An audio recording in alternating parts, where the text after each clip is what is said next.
Hey guys, tonight we begin with something you've definitely done today, unless you're some kind of Victorian ghost, and that's go to the bathroom.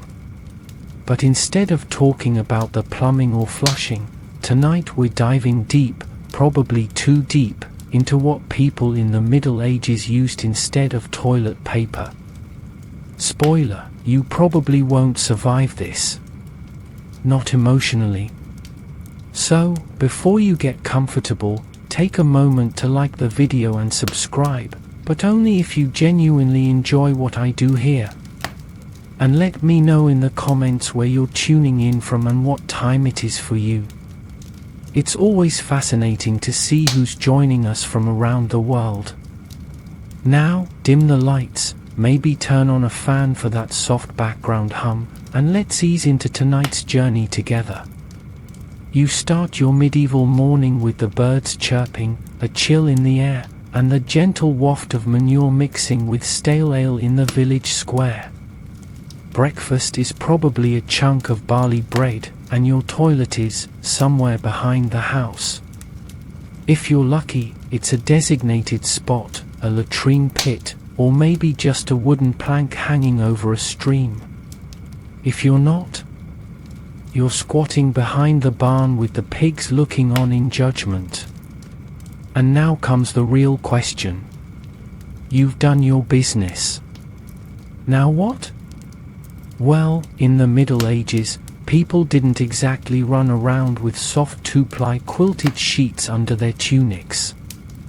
Most turned to what nature generously provided: leaves, moss, and grass.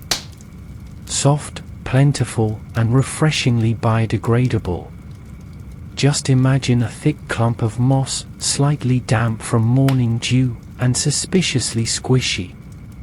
You reach down, and voila! You're clean. Or cleaner. At least enough to get back to digging potatoes or surviving a Viking raid. Dock leaves were a favorite, broad and smooth, practically designed by Mother Nature for this exact moment. Some folks even claim they had mild antiseptic properties.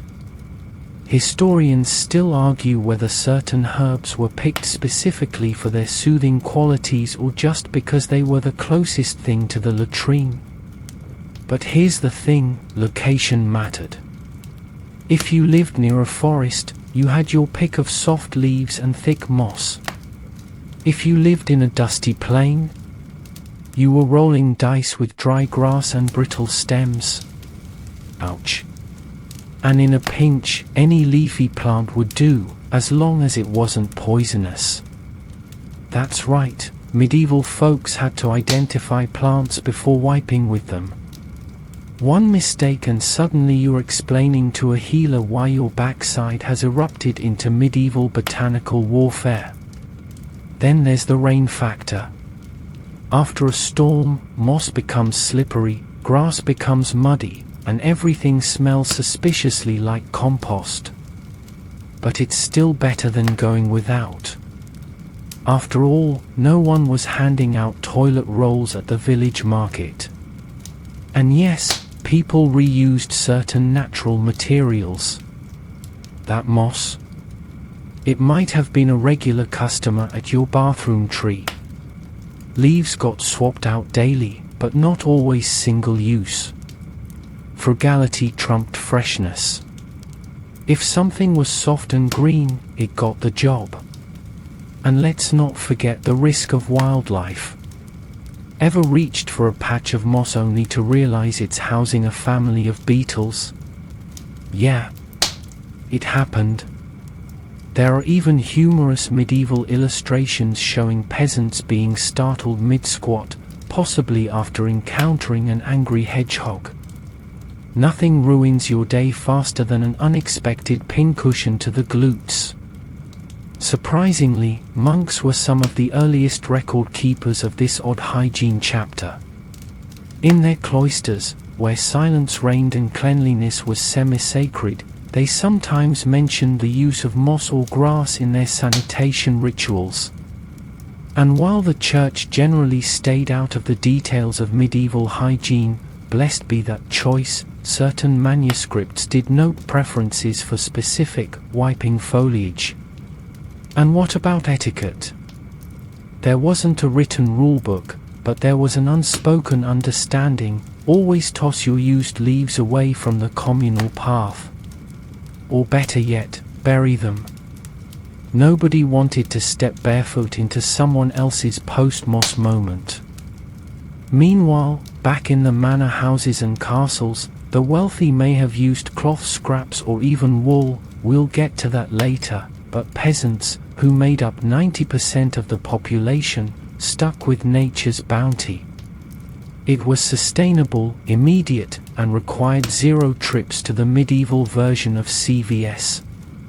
Of course, hygiene was variable. Washing hands wasn't always a priority post-wipe. If you're wondering why medieval bread was so crusty, there's your answer. Germ theory wasn't a thing yet, and people didn't connect wiping techniques with illness. They blamed demons, bad air, or maybe the neighbor's goat.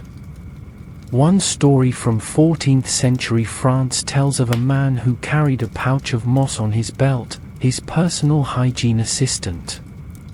That's right, wearable moss. It may sound like the worst fanny pack ever, but to him, it was luxury on the go. He was probably the envy of his mossless peers, strutting through the village like the charming emperor. So next time you're in a forest, surrounded by soft leaves and cushy moss, pause. Take a moment.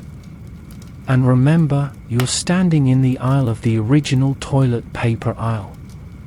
Just hope the plants aren't poisonous, the bugs are on break, and you've got the hand-washing skills of a monk.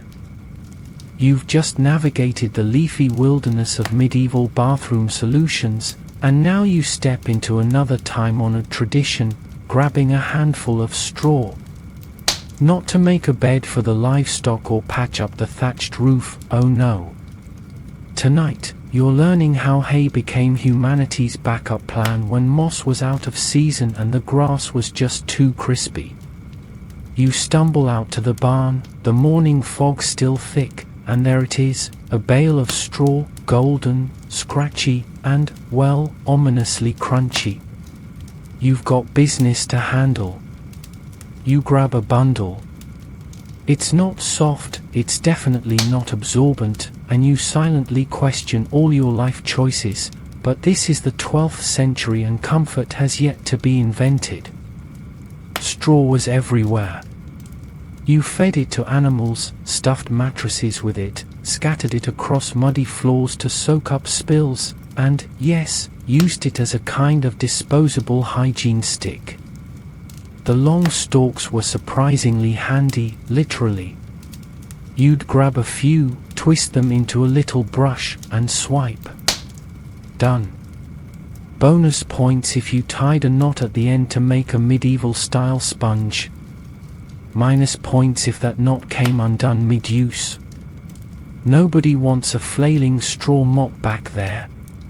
But let's be honest, straw was less about comfort and more about convenience. It was cheap, renewable, and abundantly scratchy. This wasn't a gentle caress, this was the tough love approach to bathroom needs. Imagine dragging a broom bristle across your skin. Now imagine doing it in winter. And yet, for many, it beat the alternative, nothing at all. Peasants often kept bundles of straw tucked near their outhouses or latrines, what few formal ones existed. And if the straw was dry, that was a win. Wet straw? That was like wiping with wilted cornflakes. It clumped. It disintegrated. It betrayed you. There are records of latrine trenches lined with straw, partly to reduce the smell and partly so people had a grab-and-go option nearby. It was the medieval version of a dispenser, just less convenient and more flammable. Interestingly, in colder climates, straw held another secret advantage: it didn't freeze. Leaves could be rimed with ice. moss could turn to a brick of green sponge. But straw stayed firm, no matter the weather. You didn't enjoy it, but you could rely on it. Like that one uncle who always shows up to help move furniture, but only if there's pizza. Straw also had its place in group settings, monasteries, army camps, and yes, castles. Believe it or not, even noble households sometimes stocked straw in their garderobes, those charming little toilet cubbies that jutted out over the moat. You'd do your business, reach for a handful, and then, ideally, toss both waste and used straw out the chute into the watery abyss below. It was medieval plumbing at its most optimistic. Historians still argue whether straw was actually preferred or just tolerated because there were no better options. Some believe its use was more common in agricultural regions where hay and wheat were plentiful. Others suggest it was strictly the poor man's solution, replaced by cloth rags and even wool for those with coin to spare. Of course, not all straw was created equal. Wheat straw was thinner, a little softer. Barley straw? Brutal. Razor blade levels of brittle. Rye straw? Surprisingly bendy, but with a smell that made you reconsider your lunch. A wise peasant knew which crops produced the best comfort straw. It's a strange kind of bathroom expertise, but an essential one in a world without plumbing. And let's not forget hygiene, or the lack thereof. You didn't rinse your straw. You didn't compost it. You used it once, maybe twice if you were frugal or foolish, and then tossed it. Which means the latrines of medieval Europe were often filled with an unfortunate amount of, let's say, evidence. Archaeologists have even found layers of decayed straw in castle garderobes, complete with the kind of organic remnants that make a scientist lose their lunch. One team in northern France discovered a medieval toilet chute packed with ancient straw and, charmingly, a few rat skeletons. That's right, rats. Even they were confused. But straw had a poetic side, too. Medieval literature makes the occasional metaphorical jab about drawing the short straw, which some scholars believe originated not from fate games but from actual bathroom misery. Draw the short straw, and you're the one who gets the damp bundle. OF. Some households got creative. They braided straw into loose mats or swabs, stored them in baskets near the privy, and replaced them every few days. It wasn't cozy, but it was routine. And routine, in a world of plague, famine, and daily chaos, was kind of luxurious. So the next time you see a bale of straw, maybe at a harvest festival or stuffed into a seasonal scarecrow, pause. Take a breath. And remember, you're looking at history's scratchiest hygiene product. A golden bundle of medieval practicality. A survivor of the pre-plumbing age. And quite possibly, the world's worst loofah. You've moved past moss and braved the barbed embrace of straw, and now, you're stepping into the velvet-draped world of medieval luxury, wool. Yes, you heard that right. Fluffy, cozy, lanolin-rich wool wasn't just for tunics or sheep with good PR. In castles and monasteries, some lucky posteriors were treated to a wiping experience that bordered on regal. You find yourself in a stone tower, the air thick with incense and candle smoke. A chamber pot waits beneath an embroidered chair, and beside it, folded like an offering, is a piece of wool. Clean, soft, possibly blessed. You pick it up and immediately understand, this is toilet paper for people who own land, not till it. Wool clumps, rags, and offcuts were prized among the wealthy. It was absorbent, surprisingly soft, if prepared properly, and reusable. That's right, reusable. If you were rich, your chamber pot probably came with a matching wall wiping cloth. When finished, a servant, someone earning the medieval equivalent of minimum wage and lifelong trauma, would clean it for reuse. It's the kind of job you don't put on your resume. This was especially common in monasteries. Monks, those champions of discipline and hygiene, occasionally recorded their lavatory routines in grim but illuminating detail. Some referred to lanuli, a term used for soft cloths kept in privies. There were storage boxes in the privy stalls, little wooden cubbies holding folded bits of old robes or wall scraps, used and then discreetly deposited into cleaning buckets. Think of it as the original cloth diaper service, minus the cheerful branding. Historians still argue whether these cloths were always wool or a mix of wool and linen. Linen was softer but more expensive, while wool was coarser but held together better. Monks may have had a hierarchy even in hygiene, newer cloths for high-ranking brothers, threadbare ones for the novices. Because nothing screams humility like second-hand but rags. But the average peasant? Forget it. Wool was out of reach. Their wool was either worn until it fell apart or sold for coins. Using it as toilet paper was unthinkable, unless you were a desperate shepherd alone on a hillside and willing to sacrifice part of your cloak in a moment of panic. Wealthier households sometimes went a step further, scenting their cloths with herbs.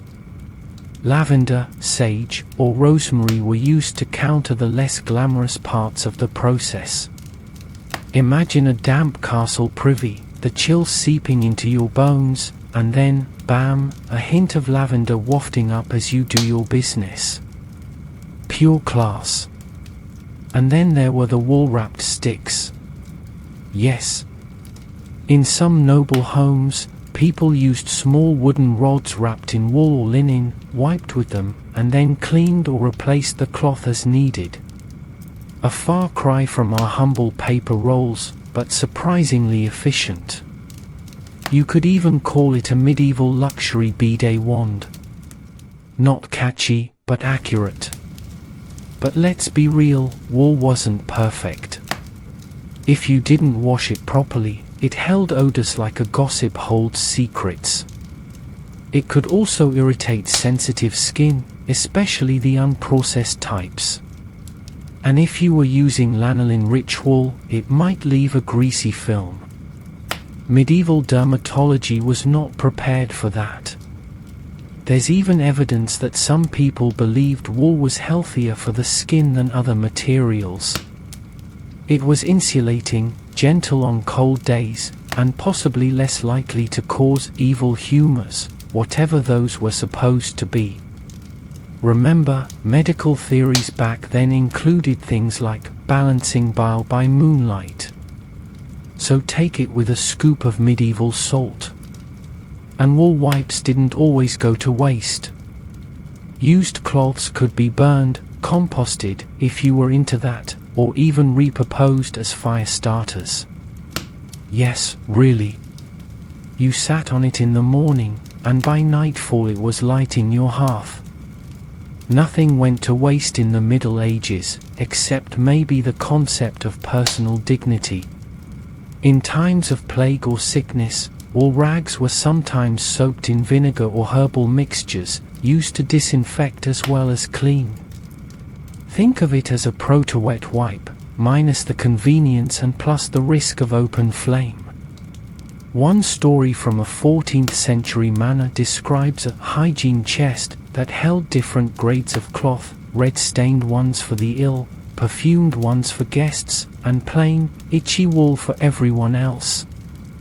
Bathroom hierarchy was alive and well. And let's not forget the servants. In grand houses, someone was tasked with laundering the used cloths, usually in cold, soapy water with herbs. You'd boil them if you had the time and fuel, though not every estate went to that trouble. Imagine the laundry room conversation. Is this stew? Oh no, sorry, it's just the Tuesday batch of wool wipes. In short, using wool was a blend of comfort, class, and just enough practicality to keep things moving, literally. So while your average medieval peasant was scraping with straw and praying for a soft leaf, a noble might have leaned back, reached for a plush wool square, and sighed in relief. Because if there's one thing that unites all humans through time, it's the deep, simple joy of a successful bathroom experience. And for the wool wipers of yore, that experience was downright aristocratic. Alright, you've had your cozy encounter with wool, but now it's time to leave the castle tower and step into the sun-drenched courtyards of southern lands, places where water, not cloth, was the hero of hygiene. You're in medieval Spain, maybe North Africa, or the eastern reaches of the Byzantine Empire. And as you crouch over a latrine trench or squat in a tiled alcove, there's no roll of wool, no pile of straw. Just a pot of water. And your left hand? Yep. Tonight, we're talking about one of the oldest, most widespread, and, to some, most effective bathroom traditions, using water and the left hand. This method dates back long before the Middle Ages and continues in many cultures today. It's simple. You do your business, scoop water with the left hand, and clean yourself thoroughly. Soap optional. Dignity intact, sort of. In Islamic cultures, personal hygiene was not just a habit, it was a religious duty. The Quran emphasizes cleanliness as part of spiritual purity. That meant regular washing, including after bathroom use. So, in regions under Islamic influence, latrines often included a small jug or vessel called a lota or ibrik, used for pouring water during ablution. These weren't decorative. They were as essential as the chamber pot itself. You reach for the jug, the pottery cool to the touch, and you pour. It's refreshing, it's effective, and if you do it right, you leave cleaner than any straw user could hope to be. That's not opinion. That's physics. And yes, the left hand had a job. It became the designated wiper, while the right hand stayed pure for eating, greeting, and anything involving hospitality. This cultural division was so widespread that even in Christian or pagan regions adjacent to Muslim lands, the idea stuck. Don't shake with your left wasn't just etiquette, it was self-preservation. Monasteries in the eastern Mediterranean sometimes followed similar routines, using water and cloths together. Bathhouses, both public and private, often included cleansing corners with water pots. These were the proto-bidets of their day. The water wasn't always warm, let's not get carried away, but it did the job. Historians still argue whether this practice was confined to Islamic lands or if it seeped westward into southern Europe and Sicily during the Moorish occupation. There's evidence of ceramic cleansing jugs in Spanish excavation sites, often near bathroom remains, suggesting the technique wasn't limited to mosques or hammams. And speaking of hammams, those glorious public bathhouses, they were hotbeds of hygiene innovation. People went not just to soak and socialize, but to thoroughly scrub every inch, including, yes, the parts that saw the most traffic. You'd recline on a heated marble slab, steam rising like a ghost from your pores, and attendants would exfoliate you, rinse you, and sometimes even hand you a soft cloth for the final polish. But if you weren't near a bathhouse, you still had options. In many homes, especially in the Middle East and Mediterranean, small water pots were kept beside latrines or even in outhouses. People were trained from childhood in how to wash properly, how to direct the flow, and how to use minimal water to get maximum cleanliness. Of course, not every region embraced this. In colder climates, the idea of pouring icy water on bare flesh was less appealing. Up north, water was for drinking, not dousing.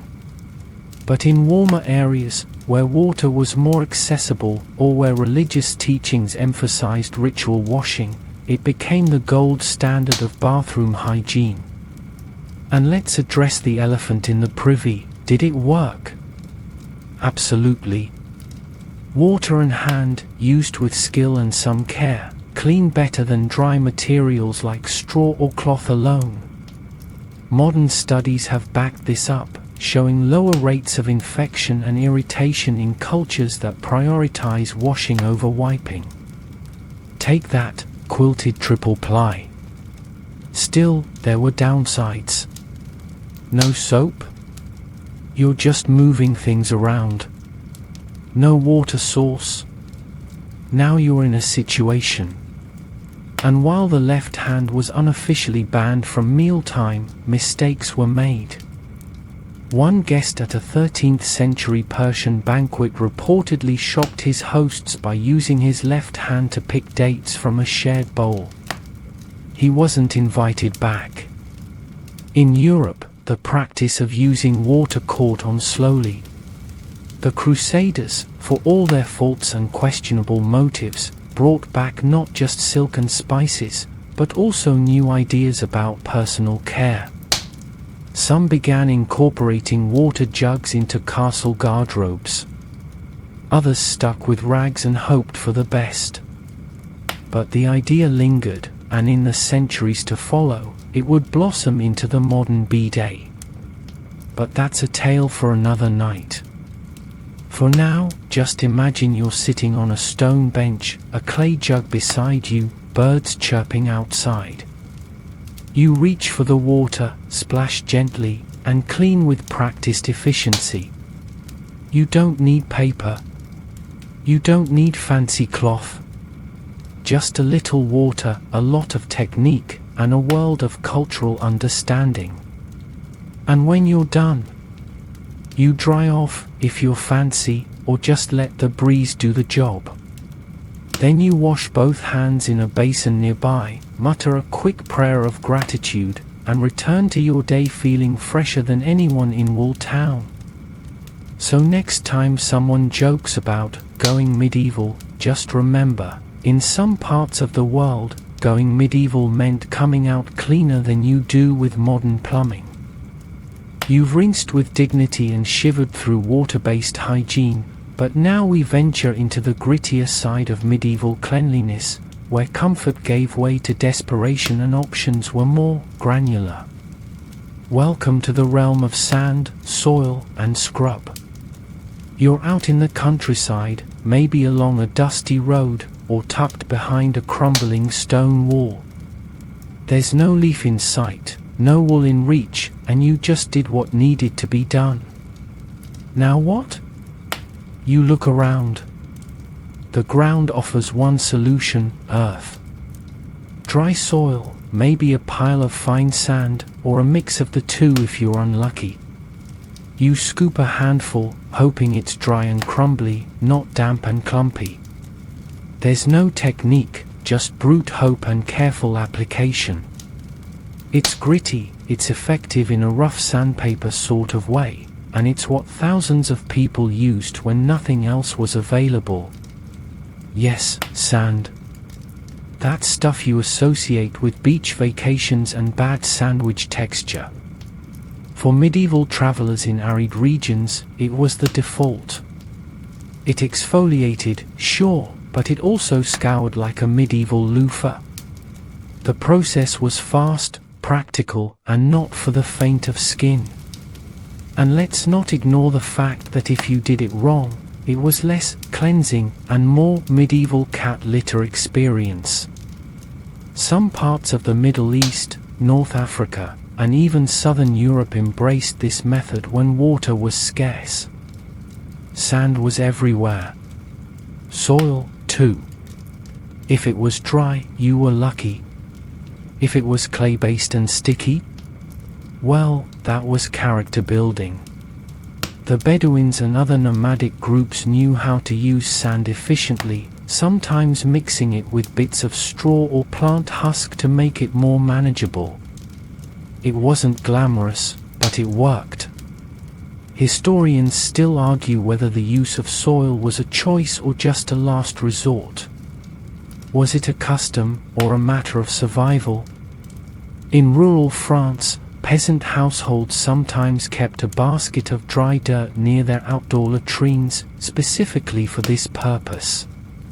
A scoop and a swipe, followed by a healthy hand scrub if water was near, if not, then a prayer to the patron saint of sanitation. In East Asia, records suggest that in areas without paper or cloth, villagers used ash or powdered clay. The ash came from cooking fires, cool, dry, and mildly abrasive. It could even help neutralize odors.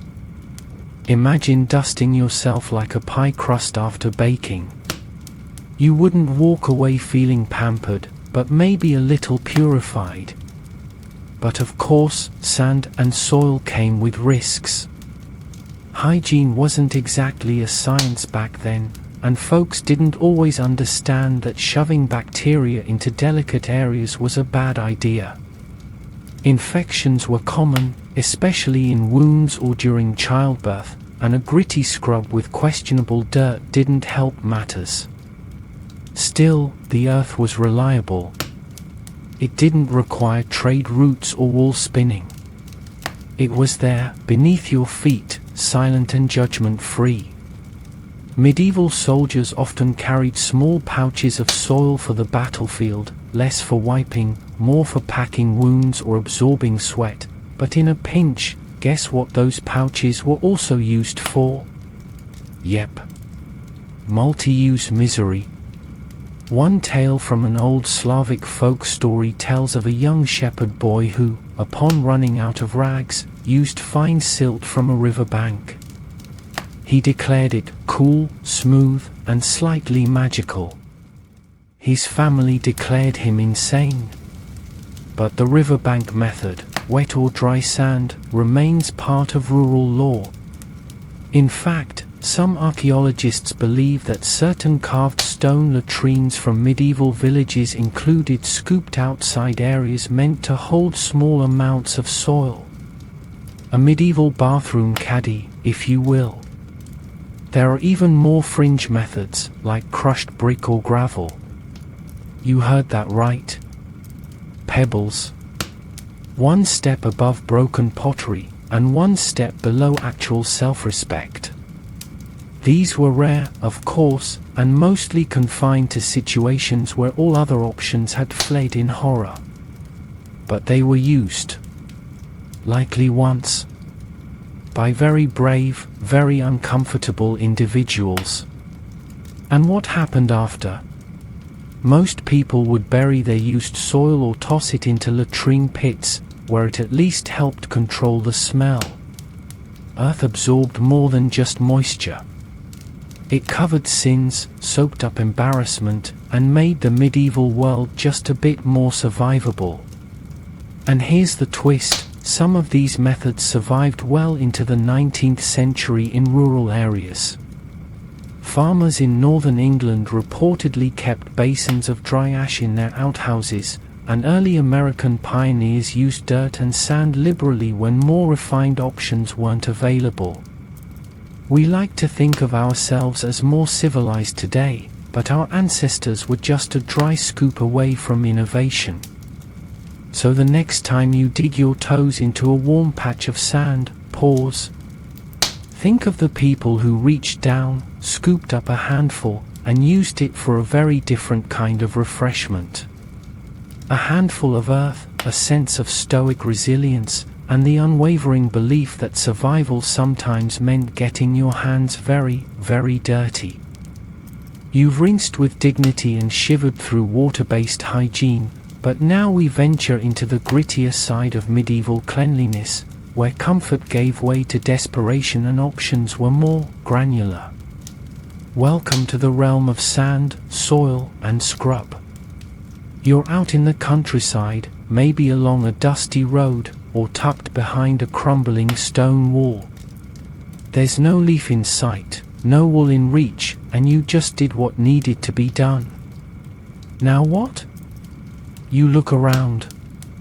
The ground offers one solution: earth.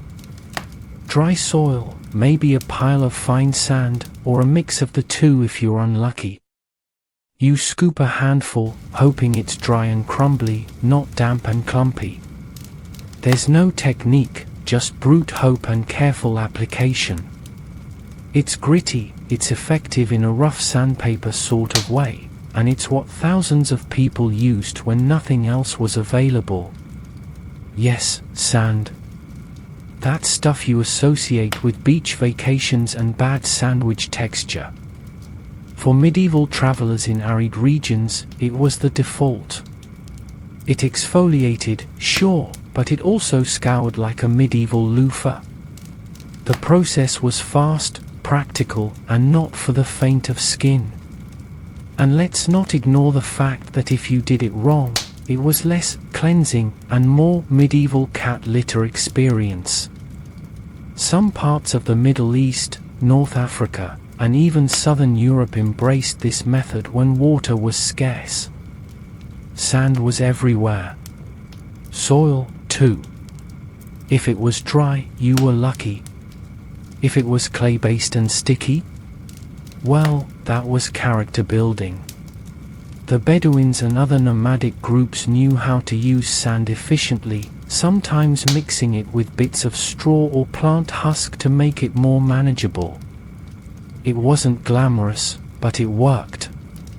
Historians still argue whether the use of soil was a choice or just a last resort. Was it a custom or a matter of survival? In rural France, peasant households sometimes kept a basket of dry dirt near their outdoor latrines, specifically for this purpose. A scoop and a swipe, followed by a healthy hand scrub if water was near, if not, then a prayer to the patron saint of sanitation. In East Asia, records suggest that in areas without paper or cloth, villagers used ash or powdered clay. The ash came from cooking fires, cool, dry, and mildly abrasive. It could even help neutralize odors. Imagine dusting yourself like a pie crust after baking. You wouldn't walk away feeling pampered, but maybe a little purified. But of course, sand and soil came with risks. Hygiene wasn't exactly a science back then, and folks didn't always understand that shoving bacteria into delicate areas was a bad idea. Infections were common, especially in wounds or during childbirth, and a gritty scrub with questionable dirt didn't help matters. Still, the earth was reliable. It didn't require trade routes or wool spinning. It was there, beneath your feet, silent and judgment-free.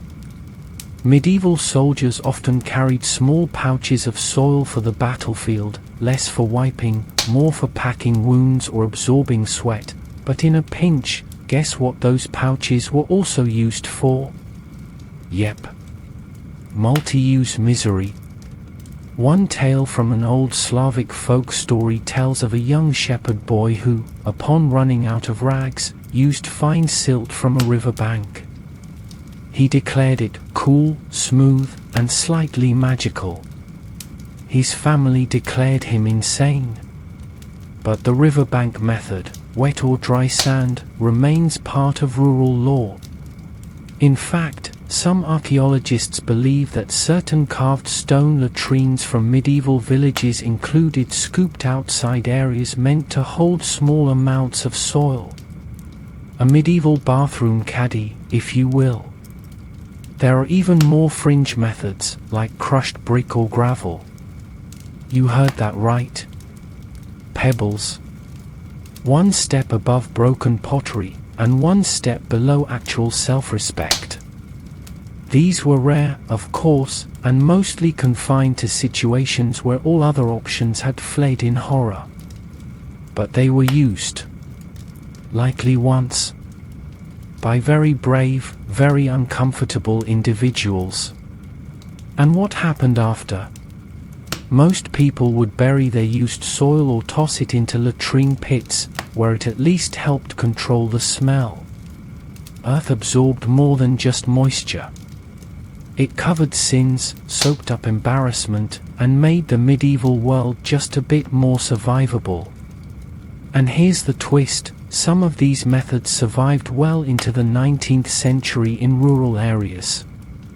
Farmers in northern England reportedly kept basins of dry ash in their outhouses, and early American pioneers used dirt and sand liberally when more refined options weren't available. We like to think of ourselves as more civilized today, but our ancestors were just a dry scoop away from innovation.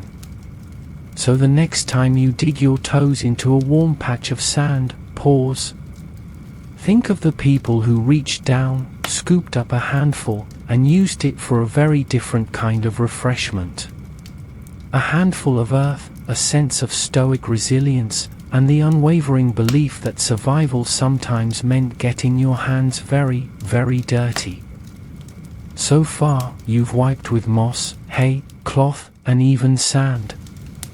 Your medieval bottom has been through a lot, and it's about to get an ancient throwback. Because tonight, you're reintroducing yourself to one of history's weirdest bathroom tools, the Roman sponge on a stick. And yes, some medieval folks took that idea and ran with it. Right into some truly questionable latrines. You enter a crumbling monastery built on Roman ruins, stone arches worn smooth by time.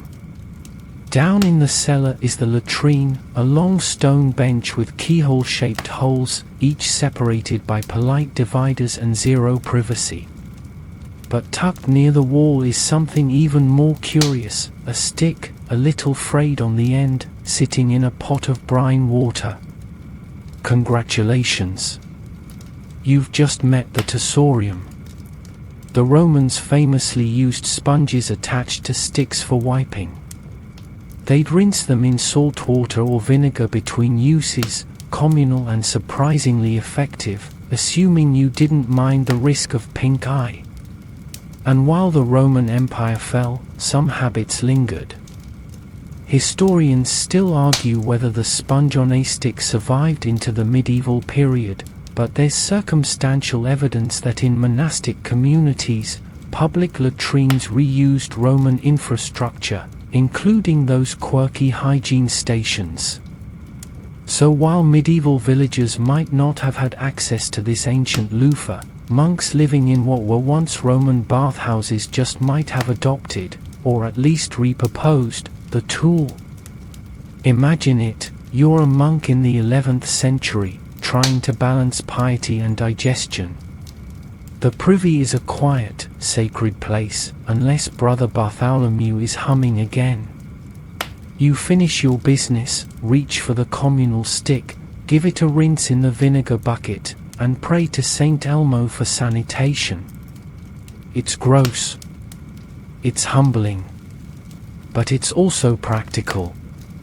In some cases, the sponge may have been swapped out for cloth or natural fibers, like linen or even tightly bound moss. The stick was just a handle, after all, a delivery system for whatever wiping agent you preferred. Think of it as the Swiss Army knife of medieval but care. And in places with limited mobility, like infirmaries or elder care facilities, these tools were a game changer. Public latrines, particularly in urban areas, sometimes included a cleaning station. A trough with flowing water, a pot of vinegar, or just a bucket of river sludge you hoped wasn't upstream of anything important. You dip the sponge stick, swirl, wipe, rinse, and repeat. For everyone. All day. The phrase communal hygiene takes on a whole new layer of horror. Of course, it wasn't just monks. Seafaring folks, always inventive, also used similar tools aboard ships, sometimes sticks with cloths, sometimes rope dipped in seawater and slung over the rail. If you were on a galley headed across the Mediterranean, your bathroom looked more like a mop closet than anything else. And nobody complained. Because the alternative was squatting over a barrel and letting the breeze decide your fate. Now, did everyone love the sponge on a stick? Not even close. Even Roman writers like Seneca and Martial joked about the indignity of it. By medieval times, if you had other options, like cloth rags or leaves, you took them. But in places where sanitation mattered, and where Roman habits still lingered like ghosts in the aqueducts, this tool endured. A few preserved latrine sites in old monastic compounds suggest that cleaning tools like these existed well into the late medieval period, though usually adapted: wooden spatulas, rounded sticks, even paddle-shaped devices. Some were personal, others communal. Some were wiped clean after use. Others were not. There's a reason you didn't shake hands with monks. Interestingly, similar tools existed in East Asia.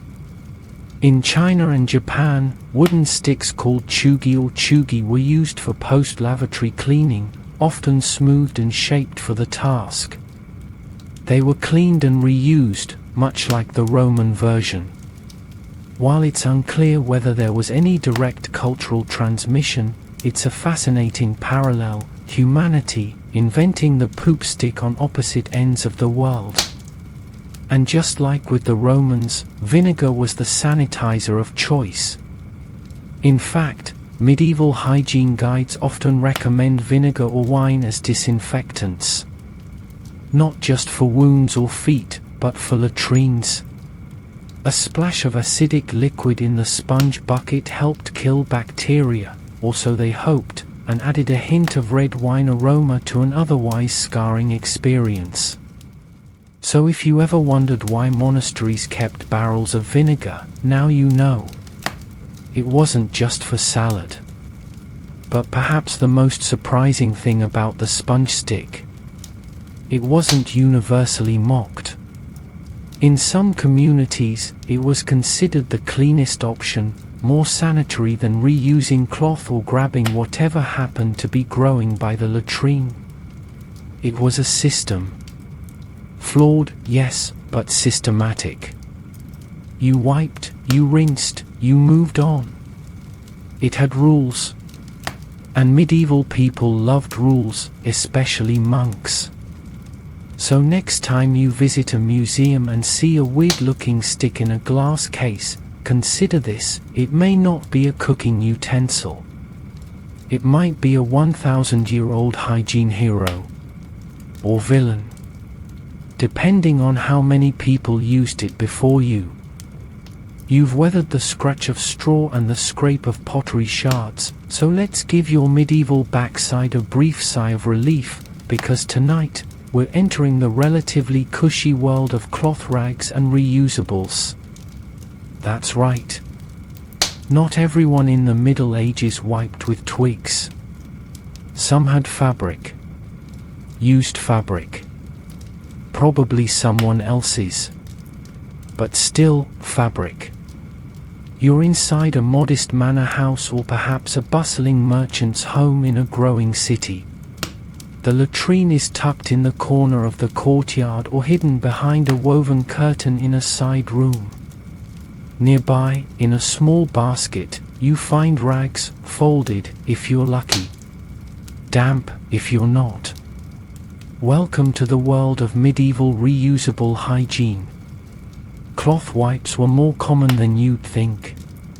Linen was preferred if you could afford it, being softer and more absorbent, but worn-out wool, cotton, in the rare areas it was available, and even hemp got the job done. These weren't fancy cloths. They were cast-offs, shreds of ruined garments, torn undershirts, or old bed linens that had seen better centuries. And yes, they were reused. Frequently. The standard procedure went something like this: wipe, deposit in a wash bucket, repeat. In monasteries and larger households, these cloths were laundered regularly, by hand, in cold water, with soap made from animal fat and lye that smelled vaguely of bad intentions. If you were poor or living alone, that cloth saw more reuse than a medieval pilgrimage tale. Historians still argue whether these cloth rags were used widely by the average peasant. On one hand, cloth was valuable, especially in rural areas. On the other, a peasant's home was full of small, worn textiles that could easily become bathroom tools. Baby swaddles, sleeve linings, even the occasional sock. If it tore and couldn't be patched, it was headed for the latrine. For wealthier folks, rags were not only common, they were customized. Some households color-coded them for guests, family, and servants. Others scented them with herbs or hung them near the fire to dry between uses. You haven't lived until you've tried wiping with a sun-warmed strip of thyme-scented linen. It's like a spa day for your dignity. In castles and manors, the cloth rags were often kept in covered containers, hidden away like guilty secrets. Servants managed the whole operation. One unfortunate soul had the job of collecting the used wipes, scrubbing them, drying them, and putting them back in circulation. Probably while questioning every career decision that led to that moment. Medieval job perks were minimal. Public latrines sometimes included shared rags, yes, shared. The cloth was attached to a stick or hung from a hook near the pit. You used it, dipped it into a vinegar bucket or communal rinse trough, wrung it out, hopefully, and left it for the next brave soul. If you're gagging right now, you're not alone. Even medieval folks found this system gross. But it was efficient. In places like urban bathhouses, these shared rags were part of the experience. Wiping, washing, and gossiping all happened in the same steamy room. Hygiene and horror, hand in hand. Some scholars believe these rags may have helped reduce certain types of infections. When cleaned regularly and soaked in vinegar or wine, they could have had mild disinfecting effects. Others argue the opposite. Reused cloth without proper sterilization was a bacterial landmine. Either way, people used them, reused them, and passed them along. A literal hand-me-down. Interestingly, cloth wipes also appear in medieval medical texts, not just for hygiene, but for treatments.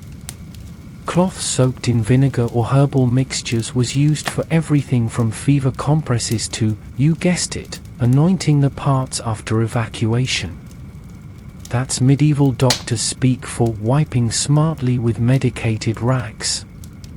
It might sound clinical, but some of these remedies involved sage, mint, or lavender, herbs with legitimate antimicrobial properties. Which means your butt could smell like a summer garden while also staying marginally healthier. Then there's the matter of disposal. When a cloth became too worn, too stained, or too spiritually damaged to continue, it was tossed into the hearth. That's right, medieval wipes often became kindling. You used it, washed it, and when it gave up the ghost, you burned it. There's something poetic about that, a humble rag's journey from tunic to toilet to fire. But not all rags were discarded with such dignity.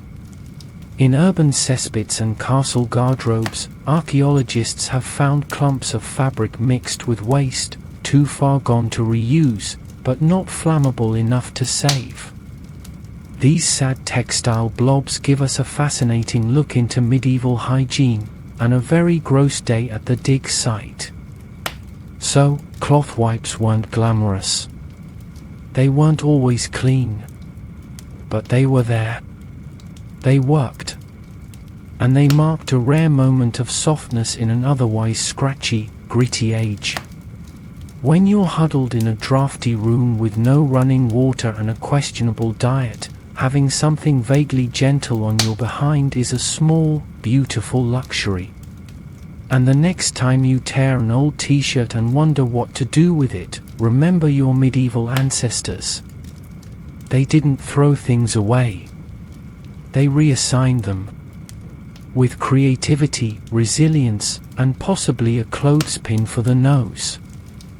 Tonight, your medieval journey brings you to the heartland, fields of corn swaying in the breeze, chickens clucking nearby, and a toilet experience that's amazing. Yes, it's time to talk about corn cobs. Not roasted, not buttered, wielded. You're on a small holding in medieval Central Europe, maybe a budding colonial farmstead later in history, and you've just used the outhouse or squatted near a hedgerow. You look around for wiping material. No moss. No cloth. Just yesterday's harvest remnants stacked neatly in a dry corner, a basket of dried corn cobs. Cue the squatting shudder of inevitability. Corn cobs weren't originally a medieval European thing. Corn was a New World crop, introduced to Europe after the Columbian Exchange. But in many parts of the Americas, particularly among early Native American societies and, later, colonial settlers, corn cobs were the ultimate budget-friendly hygiene tool. Once the kernels were stripped off for food or feed, what remained was a rough, sturdy, perfectly hand-sized cylinder of possibility. And medieval Europeans who encountered corn, whether through travel, trade, or colonization, picked up the habit.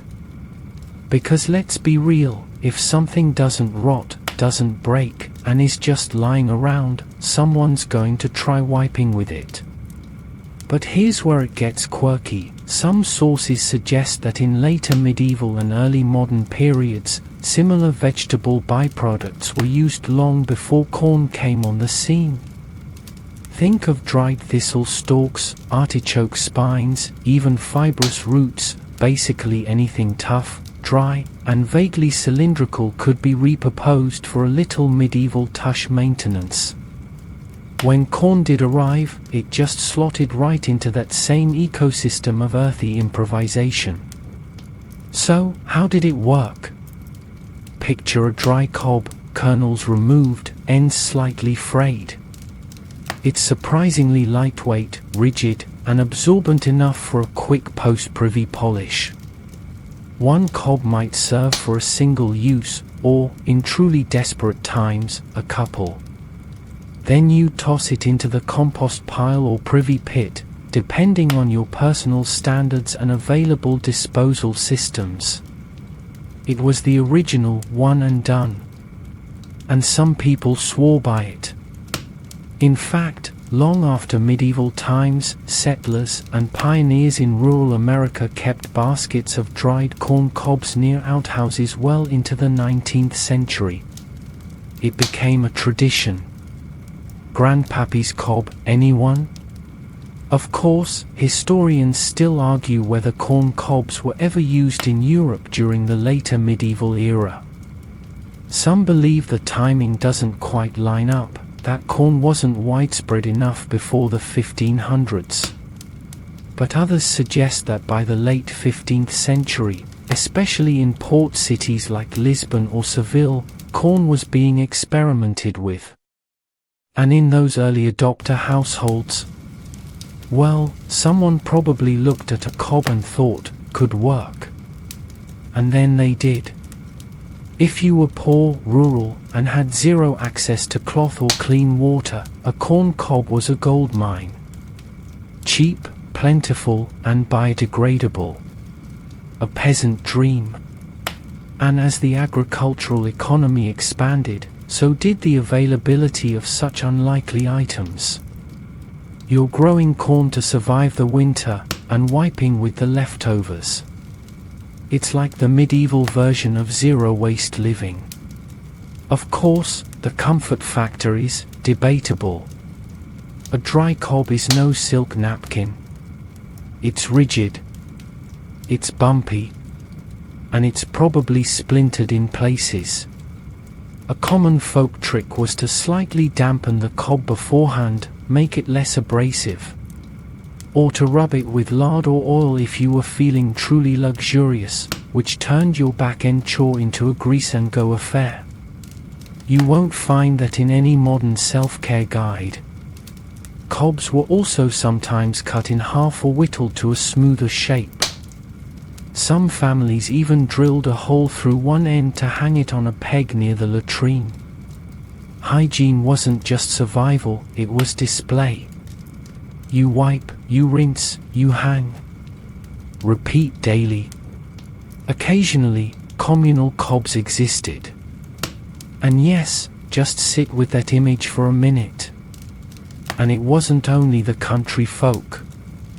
Travelers, pilgrims, and field workers often carried their own wiping kit, a pouch containing rags, leaves, or, yes, a polished cob.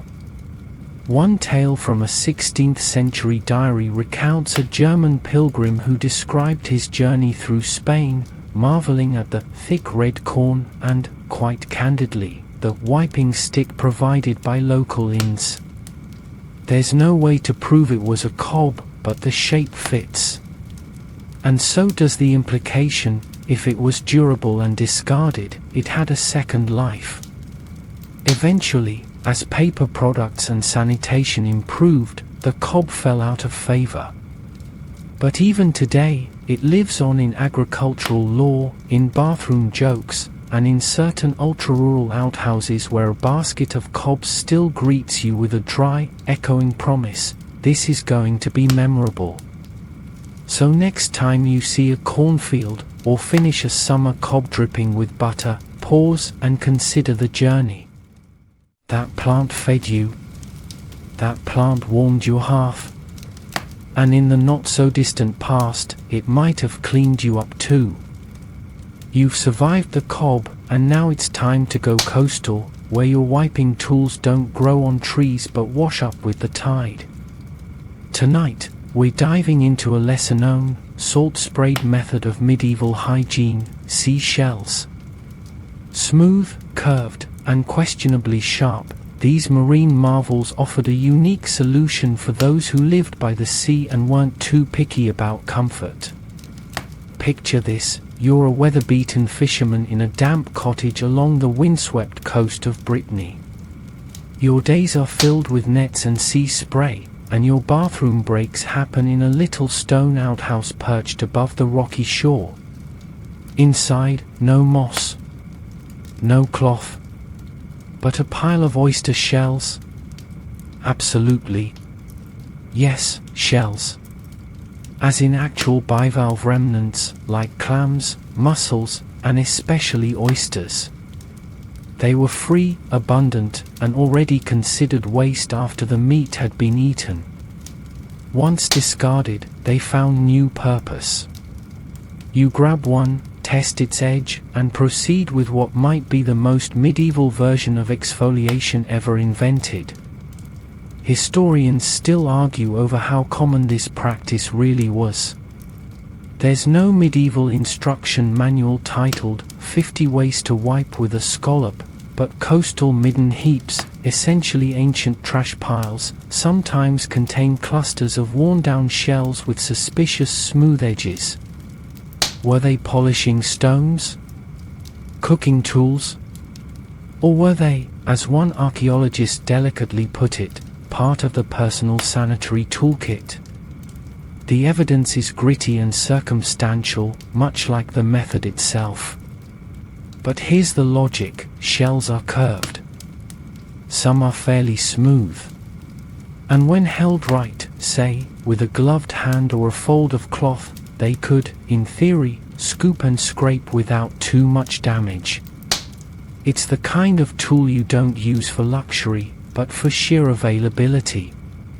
Like many medieval hygiene items, it was there. So people used it. Fisherfolk and beachcombers likely made the most of this method. One 14th century Norse saga refers, indirectly, to scraping oneself with a moon-white blade from the sea, which could just be poetic language for personal shell usage. Or it could be Viking-era bragging. Either way, the idea that coastal folks wiped with what the tide gave them is both plausible and disturbingly vivid. Of course, not all shells were created equal. Mussels were small and fragile. Oysters were big and jagged. Scallops, well, they were the Cadillac of cleanliness if you didn't mind a little texture. Some people soaked them to soften the edges, others sanded them smooth with river stones. You didn't just pick up any shell, you tested it. And then hoped for the best. In some Mediterranean cultures, there's evidence of shell use not just for wiping but as scrapers in bathhouses.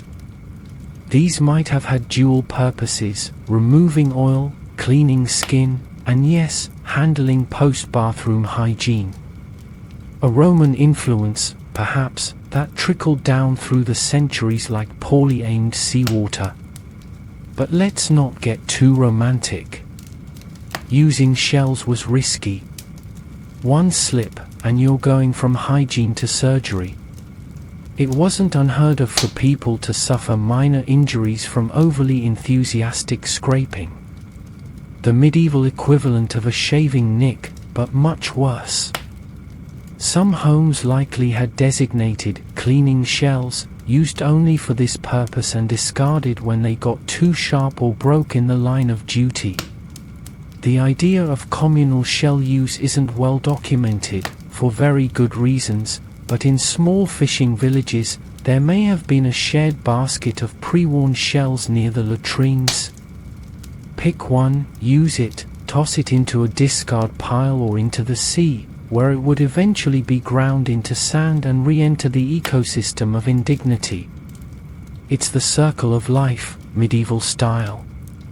Some scholars speculate that seaside pilgrims, especially those journeying to Santiago de Compostela, may have used scallop shells not only as badges of honor, but also for more practical, earthy needs along the trail.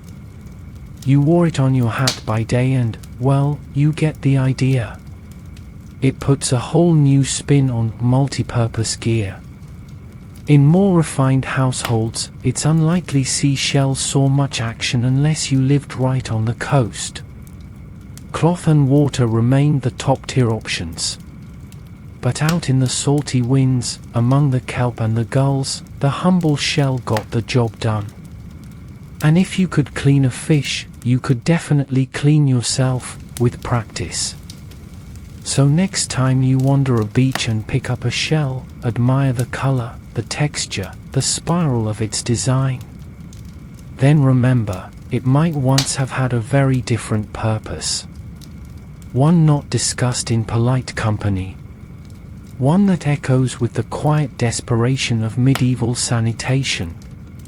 And one that, thankfully, no longer appears in bathroom accessory aisles.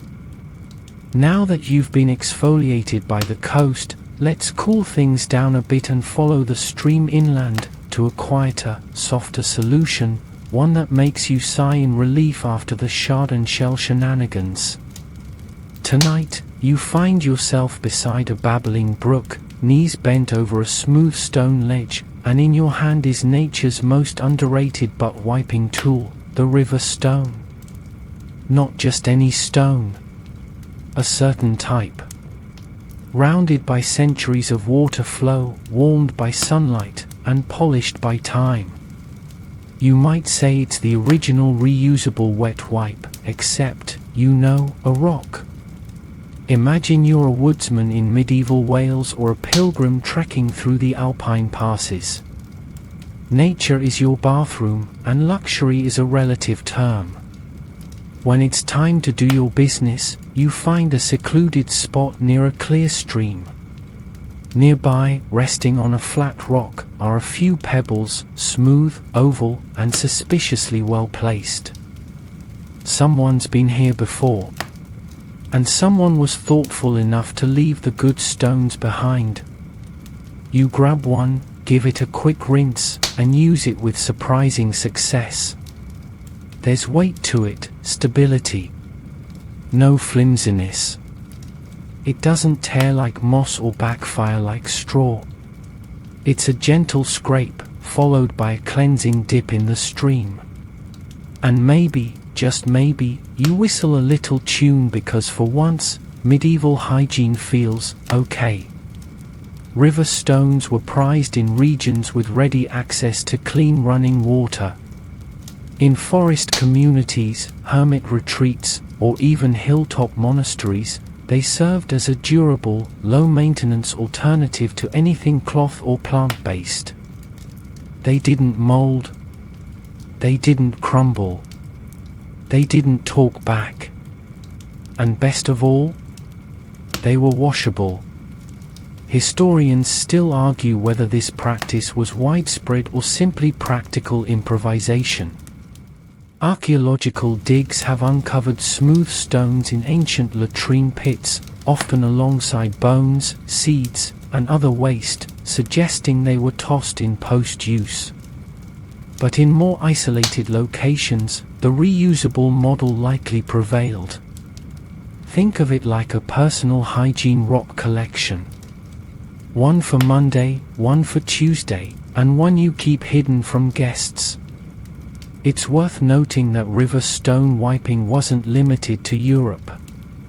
In parts of East and Central Asia, smooth stones were part of traditional hygiene, especially in arid or mountainous areas. They were sometimes polished on purpose and even carried in small pouches by travelers. These weren't just rocks. These were tools. The ideal stone? Palm-sized, oblong, and flat. No sharp edges. No jagged points. Just a smooth operator ready for action. Some users oiled them lightly with animal fat or water to improve glide. Others used them dry, depending on the season or urgency. In winter, warming them in the sun, or under a fire-warmed cloak, was the difference between a decent experience and frostbitten regret. Now, did people name their stones? Probably not officially, but let's be honest, if you had a favorite one, the temptation was there. Old Skippy or Pebble Paul might have been the unsung heroes of medieval mornings. Especially if you lived alone, or with a lot of sheep. There are tales, often shared in hushed tones or humorous folk songs, of travelers who lost their prized stone to a sudden river surge. Tragic, yes. But also a public service announcement, always grip firmly. In shared spaces, like monasteries or barracks, the use of river stones required a code of conduct. Don't use someone else's stone. Don't put it back in the wrong spot. And for heaven's sake, don't confuse the clean ones with the used pile. There's evidence that some communities designated special stone baskets with separate, clean, and used sections, often lined with moss or straw. A medieval filing system, if you will. And yes, the idea of sharing stones is mildly horrifying. But context is key. These were people who drank from the same cups, slept head to toe in shared beds, and thought a weekly bath was decadent. Stone sharing was the least of their worries. One fringe theory even suggests that some stones were considered sacred, especially in communities where cleanliness had religious significance. A stone passed down from elder to novice monk may have been more than just a tool, it was a rite of passage. a rocky inheritance, smooth with wisdom and other things. Of course, not all regions had access to perfect river stones.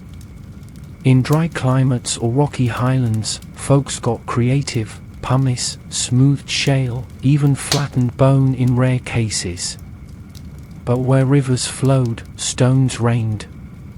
Eventually, as cloth became more available and sanitation practices improved, the humble hygiene stone faded into obscurity.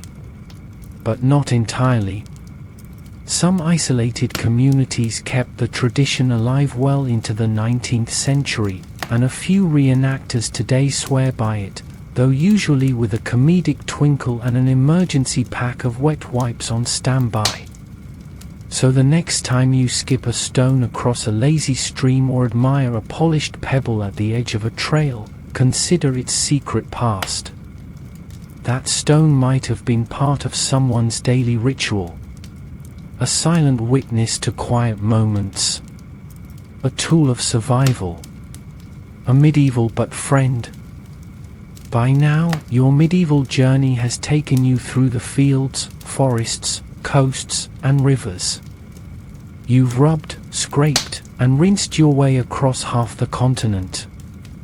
But tonight, we head north, deep into the frostbitten realms where snow covers the earth for months and vegetation is more of a summer rumor than a daily presence. Welcome to the far north, where the cold is relentless and the toilet paper is fur. You're trudging across a snowy tundra, wrapped in layers of wool, leather, and hope. Your boots crunch over ice as you duck behind a snow-laden pine. When the time comes to take care of business, you unzip your furs, or untie them. Buttons were for city folk. Drop your trousers with a reluctant sigh, and reach into your pouch for the tool of choice, a scrap of fur. Soft, thick, insulating, and probably from an unlucky hare or fox. In the harsh climates of Scandinavia, Russia, and the Arctic, wiping with leaves or cloth was laughable. Moss froze. Water was a distant dream.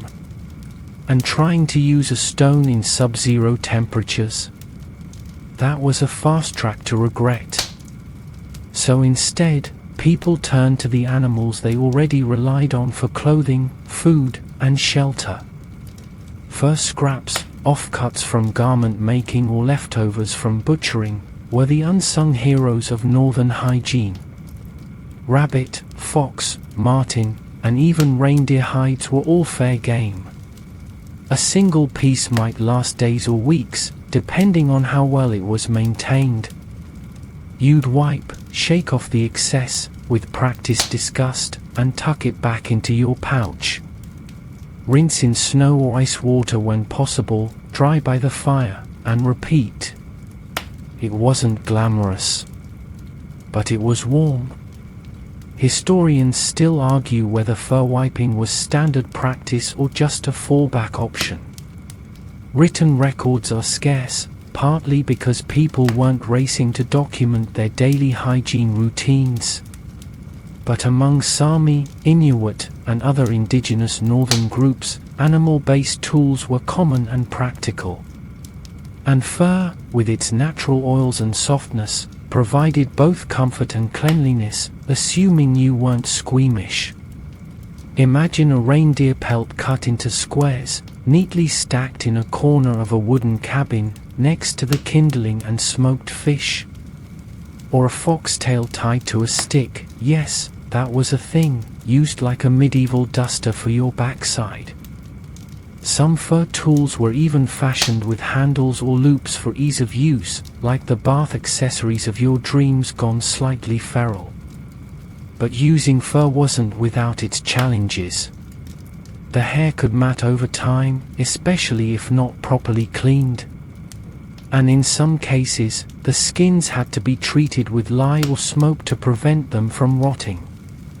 You didn't just wipe and forget it. You had to care for your fur friend. Wash it, dry it, maybe even comb it out. You know, like a pet. a very unfortunate, poop-smeared pet. Some wealthier households in Russia and Scandinavia may have had designated fur cloths for hygiene. These would have been cleaned by servants, replaced regularly, and stored in cedar-lined chests to keep moths and mold away. Because nothing says luxury like a bathroom rag that also requires pest control. In folk tales and legends, fur often appears symbolically, representing warmth, protection, and wealth. Rarely, if ever, does it get credited for its humble bathroom duties. But in the real world, fur was multifunctional. You wore it, slept under it, and yes, used it in ways that would make a modern dry cleaner faint. Interestingly, some archaeological digs in frozen settlements have found small bundles of fur wrapped in birch bark or tied with leather thongs, stashed near latrines or waste pits. These might have been hygiene tools. Or, in some grimmer interpretations, sanitary pads. Either way, they speak to the intimate, practical role that animal products played in medieval survival. And what did you do when the fur was too far gone? You burned it. Or, if fuel was scarce, you buried it outside the house, letting nature reclaim the mess. Some communities composted waste, including hygiene materials, using primitive but surprisingly effective methods. Frozen toilets, anyone? One Norse saga even makes a veiled reference to a wolf skin of shame, allegedly used by a miser who refused to buy cloth wipes and insisted on using the same scrap of fur for months. It's unclear whether this was a metaphor for stinginess or just really bad hygiene, but either way, it's a reminder that not everyone treated their butt fur with respect. And of course, fur wasn't always legal to use.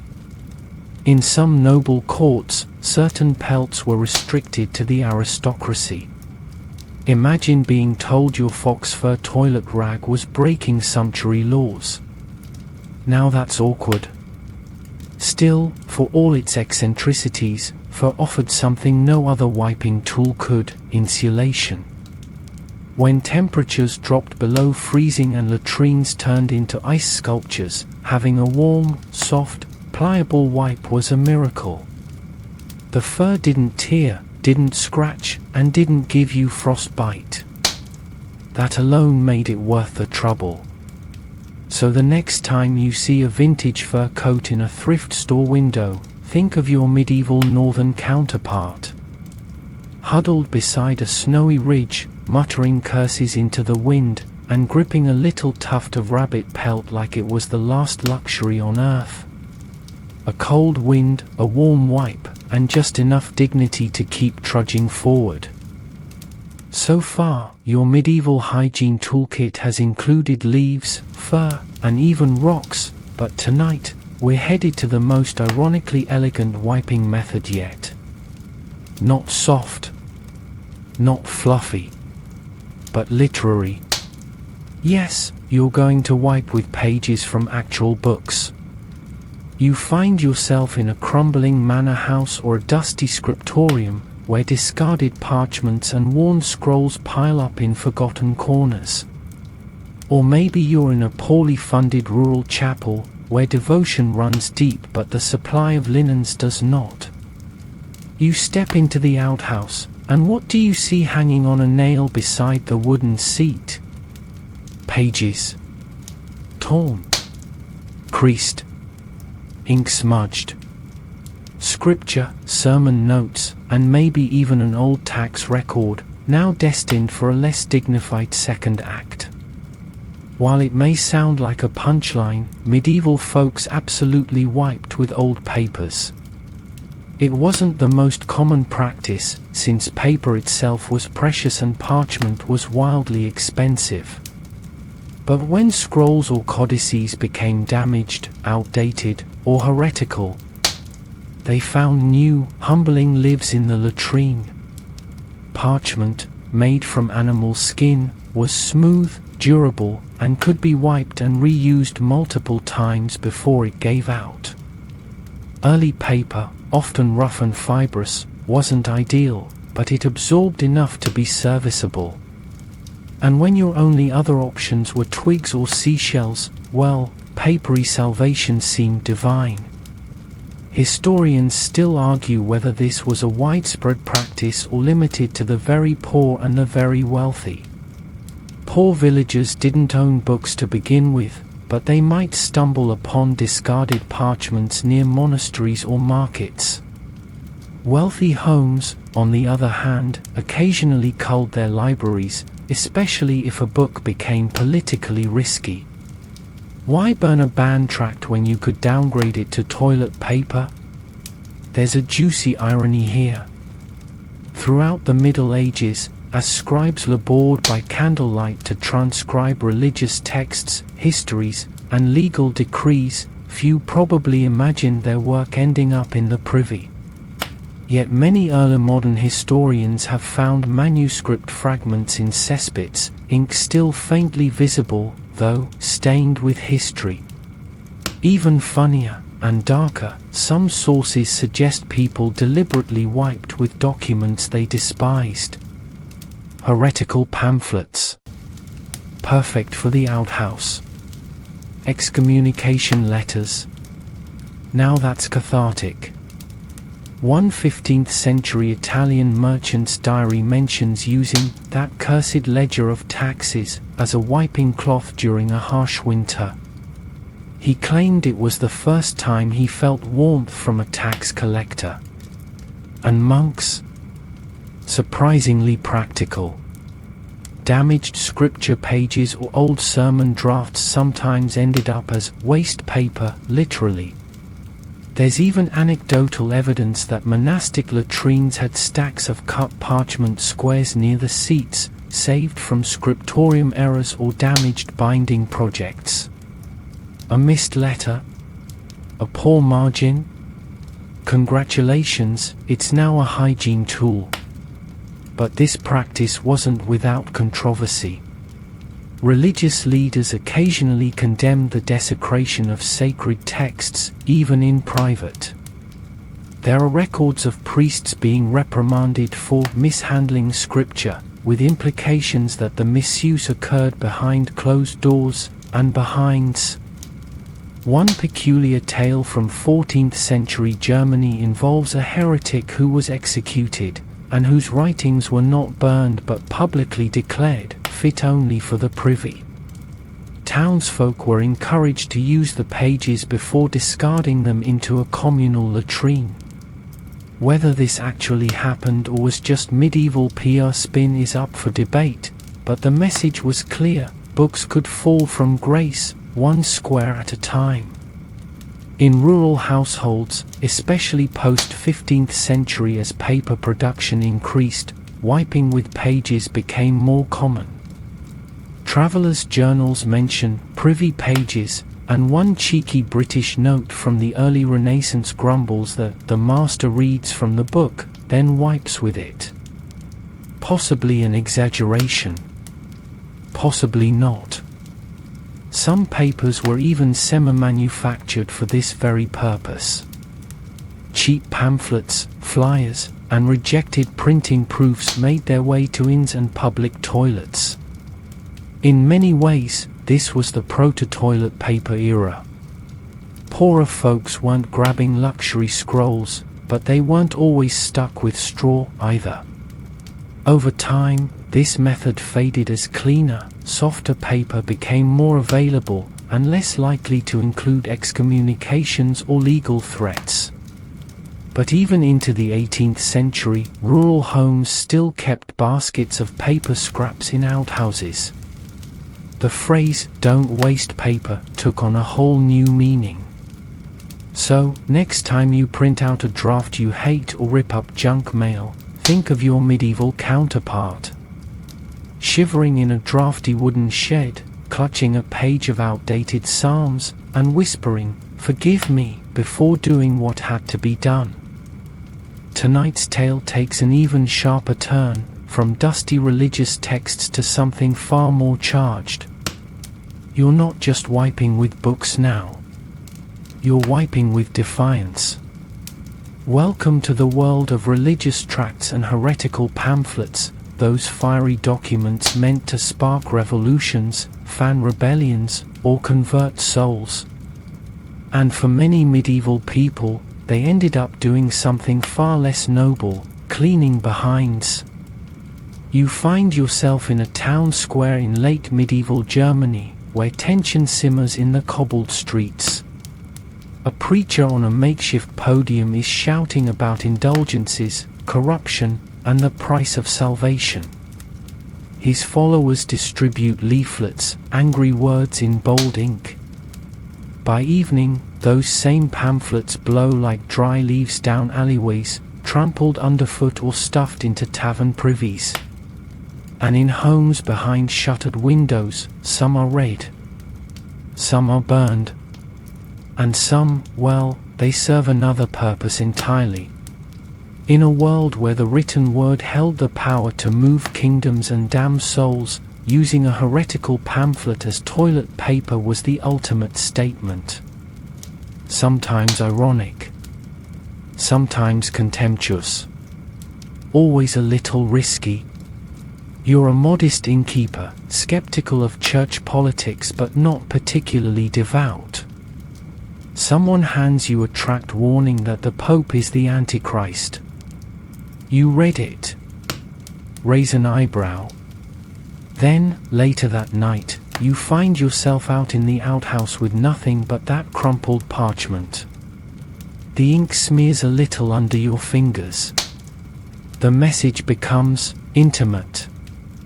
And in a sense, you've just enacted the medieval equivalent of a one-star review. Historians still argue whether this act was symbolic or just practical. Literacy wasn't universal, so many people likely didn't understand what they were wiping with. But in urban areas, where pamphlets flew like pigeons and public opinion buzzed like flies at market stalls, the content mattered. People who disagreed with a message, whether from a Protestant rebel or a Catholic loyalist, sometimes disposed of it in the most literal way possible. There's a famous, and probably exaggerated, tale of a Catholic priest in the 15th century who collected anti-papist pamphlets, stacked them in the monastery privy, and encouraged visitors to use them well. Meanwhile, Protestant reformers told similar stories in reverse, priests wiping with reformist leaflets as a sign of disdain. The truth likely lies somewhere in the middle. Political toilet paper existed. And boy, did it make a point. But it wasn't just about offense. It was about survival. During periods of religious upheaval, like the Hussite Wars, the Reformation, or the Inquisition, pamphlets became dangerous items to possess. If the wrong visitor saw a heretical document in your home, accusations could fly. Trials could follow. So, some folks simply disposed of them in the most complete, untraceable way imaginable. Ashes to ashes, ink to, well, you get the idea. In some cases, the practice was darkly official. In 16th century France, royal decrees ordered the burning of Protestant literature. But not all regions had fires to spare, and locals, especially those with a sense of theatrical irony, used the texts for daily hygiene instead. A quiet rebellion played out in rural latrines, where sacred cows and sacred texts alike were brought low.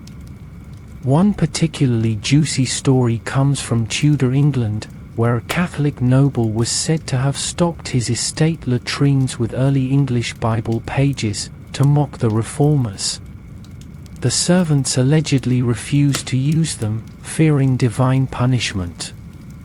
The noble, on the other hand, used them enthusiastically. Whether true or not, the story tells us that bathroom behavior was not immune to the ideological battles of the age. And what about monasteries, those supposed bastions of discipline and reverence? even they weren't above a little strategic disposal. If a monk's copyist duties produced a flawed page, or if the abbot deemed a translation spiritually dangerous, the document might never see the light of library shelves. Instead, it could be cut into squares, stacked discreetly in the latrine chamber, and left to fade away, both literally and morally. This raises a key point. Medieval sanitation was not just about what was available.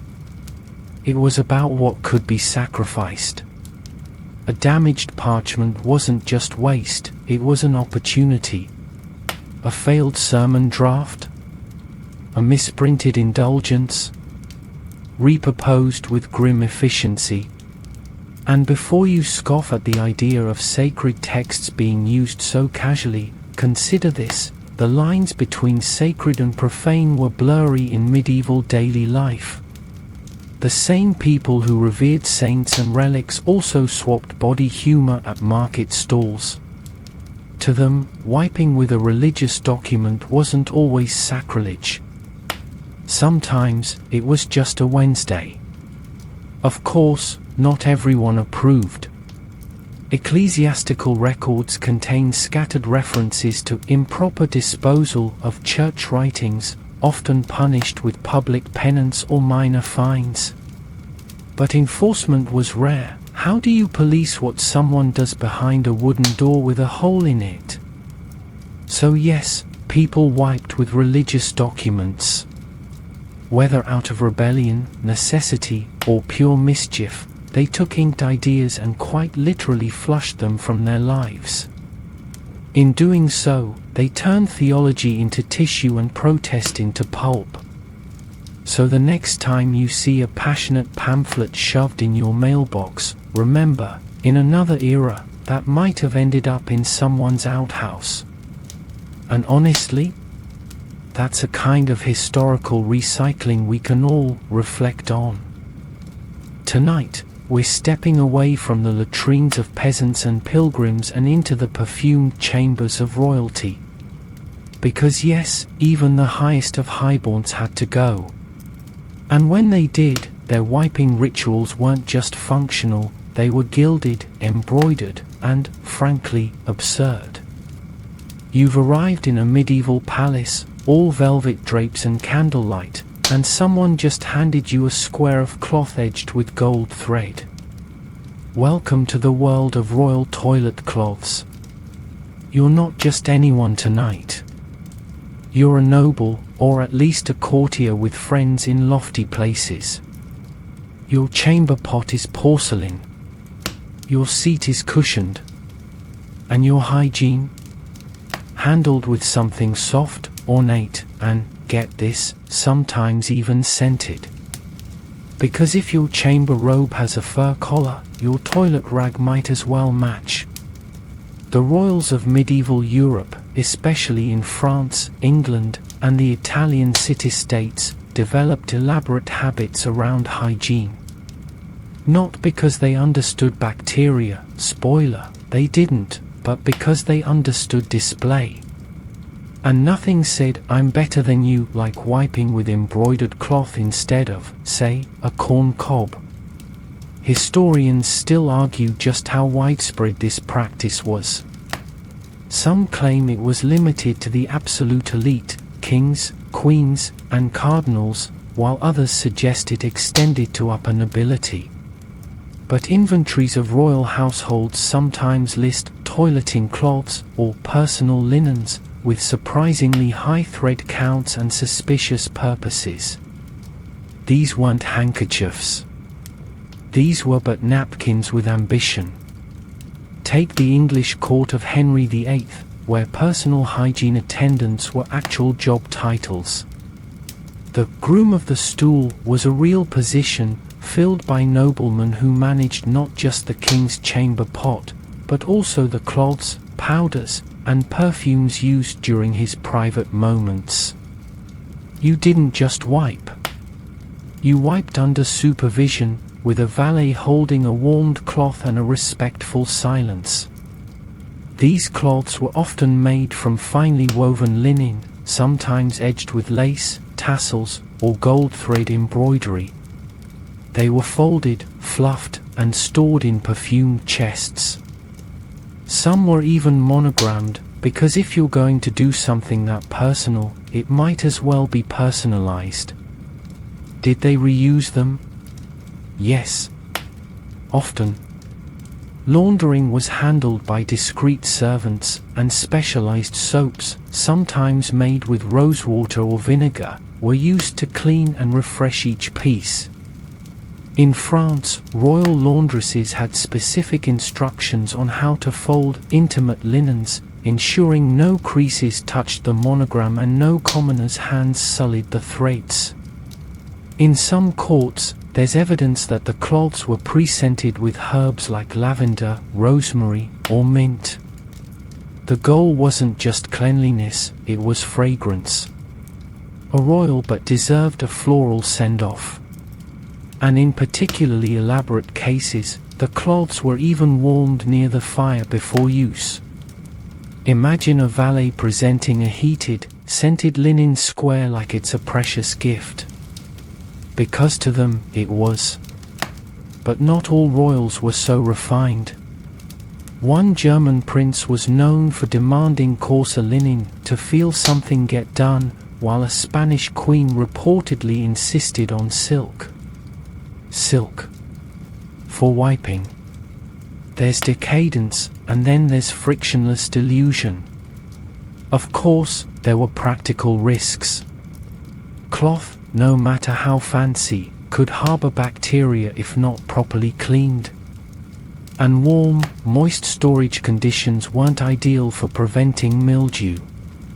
Still, no one was going to hand Queen Marguerite a moss ball and call it a day. If the cloth molded, someone was scolded. If it tore, heads might roll. And what happened when the cloths wore out? Some were burned. Others demoted to less glamorous household uses, cleaning floors, polishing armor, or wrapping bandages. One faded cloth might go from caressing a duke to shining his boots. The circle of linen life. Occasionally, these toilet cloths appeared in unexpected places. Monasteries serving as royal retreats often stocked them in their guest quarters. And diplomatic envoys sometimes received them as gifts, a subtle message of luxury, or a weirdly intimate flex. Some records even show that royal brides received hygiene cloths as part of their dowry. Imagine unwrapping your wedding chest and finding 20 hand-stitched wiping rags. Ah yes, love and lineage, and a soft touch. By the late Middle Ages, this practice began to blend with the emergence of toilet paper-like products, especially in regions experimenting with early forms of pulp-based sheets. But among nobles, cloth reigned supreme for centuries. Even into the Renaissance, wealthy households clung to their embroidered squares, passing them down like family heirlooms, only slightly less awkward than a sword collection. So the next time you dry your hands on a fluffy towel or toss a paper square into a modern toilet, remember, once upon a time, someone wiped with gold-threaded linen and felt superior about it. Royalty wasn't about crowns and battles, it was about the softest but in the land. After all that linen luxury, you might think we've hit peak medieval hygiene. But let's take a brisk turn into something colder, cleaner, and refreshingly simple.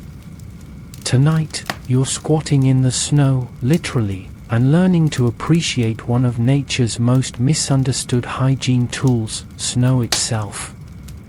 You're traveling across the Alps or through the wintry stretches of Scandinavia, perhaps on pilgrimage, or maybe just surviving another brutally long winter in a wooden hut with no central heating.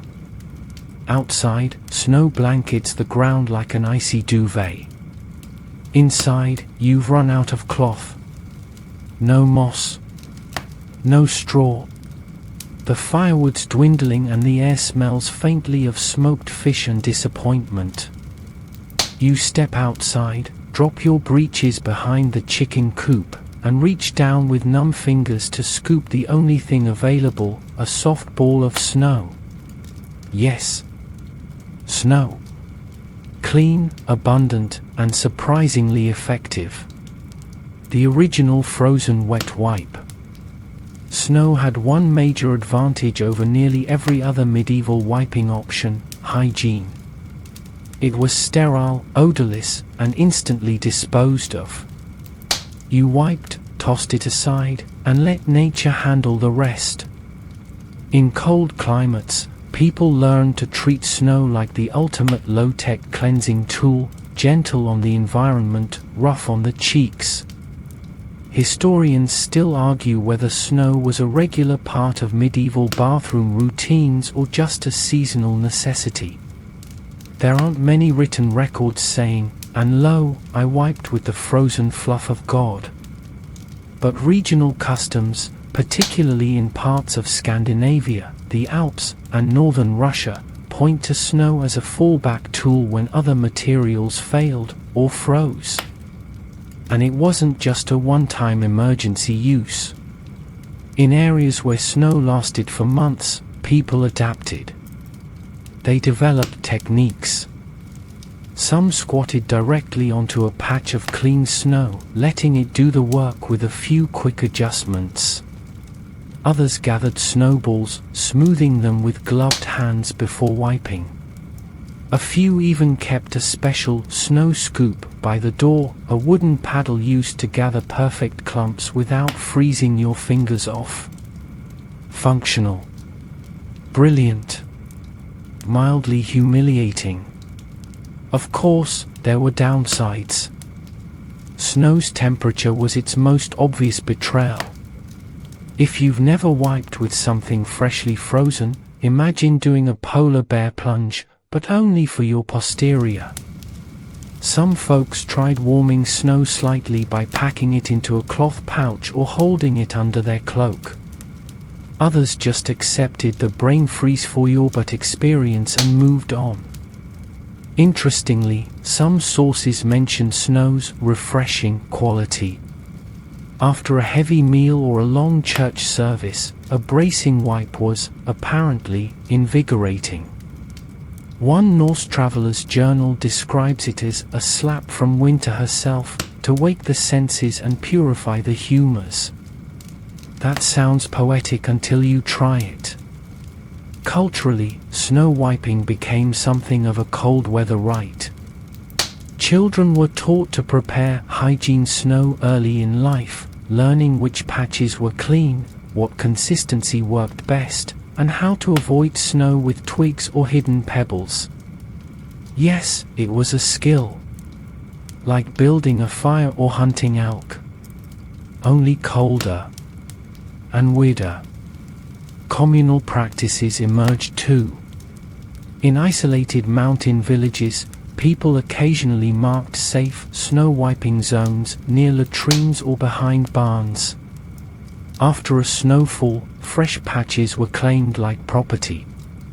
There's even a, probably exaggerated, tale of two farmers dueling over who got to use the pristine snow behind the mayor's house.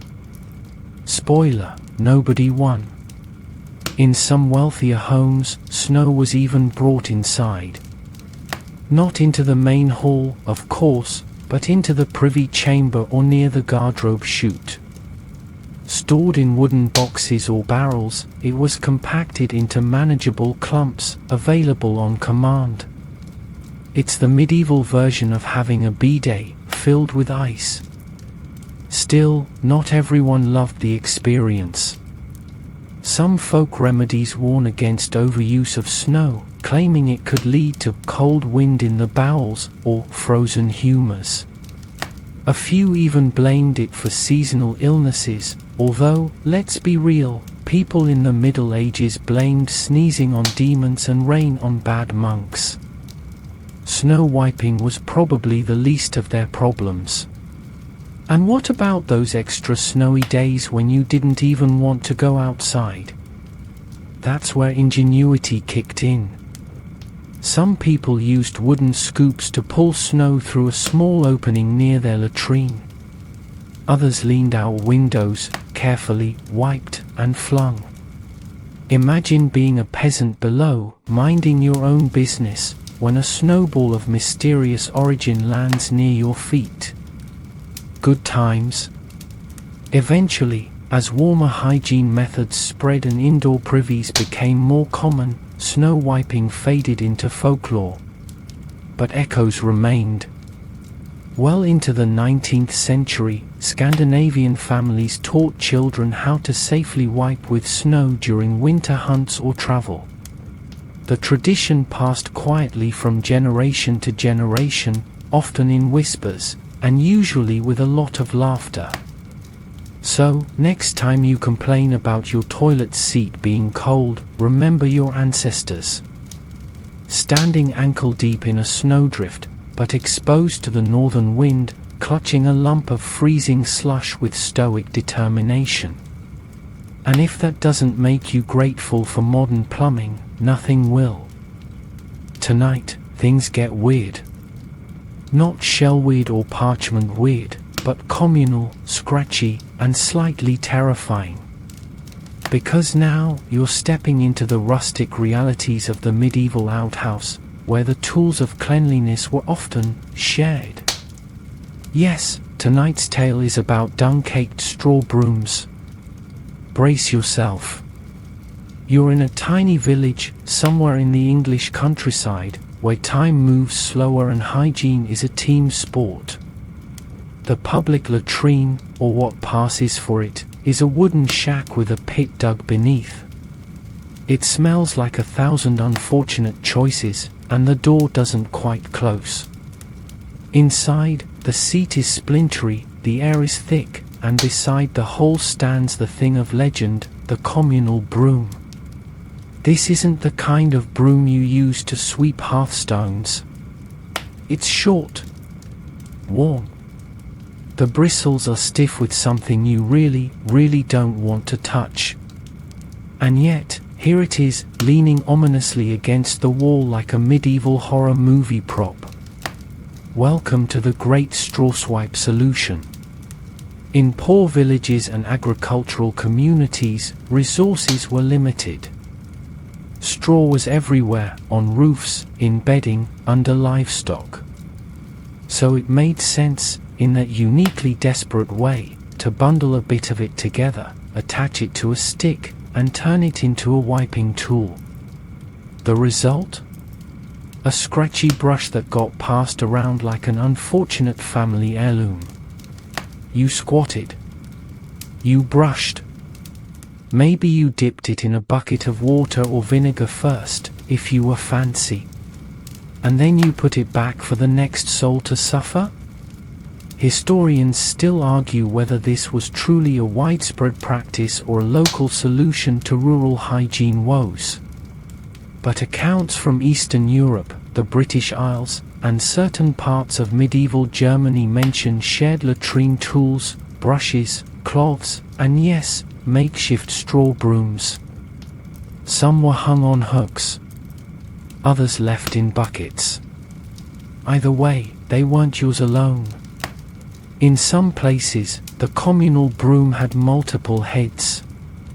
Like a twisted version of a hydra, the idea was that you used one bristle cluster and left the others untouched. But humans being humans, let's just say the one-end-only rule didn't always stick. These brooms weren't made from clean straw either. They were reused, rebundled, and sometimes dragged through latrine pits for cleaning. Think of it like pressure washing, but in reverse. Some were stiffened with twine or sap. Others were softened with grease or animal fat to prevent chafing. It helped a little, but not much. There's a delightful mention in a 14th century English almanac of Ye Borson brush, a tool allegedly blessed by a local priest to ward off ill humors from the bottom. Whether that's a joke, a mistranslation, or a desperate attempt at sanitation branding, we may never know. but the idea of a blessed communal toilet broom is peak medieval comedy. Children were taught how to use it from a young age. Always brush front to back, a wise grandmother might whisper. And never wipe in the dark unless you're ready to lose your hand. Sage advice.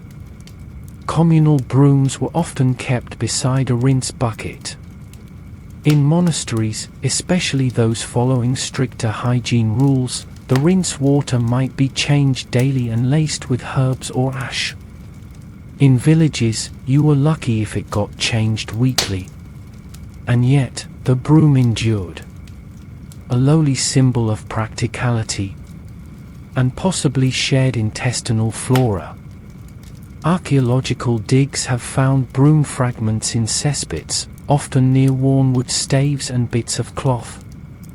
No one saved these items, they were used again, and then thrown into the pit when they got too crusty to continue. A noble end for a tool no one wanted to talk about. In some towns, local officials appointed latrine keepers, whose job included cleaning the communal tools. This was often punishment duty, assigned to criminals, debtors, or young apprentices who hadn't yet earned their place. You wiped what others left behind.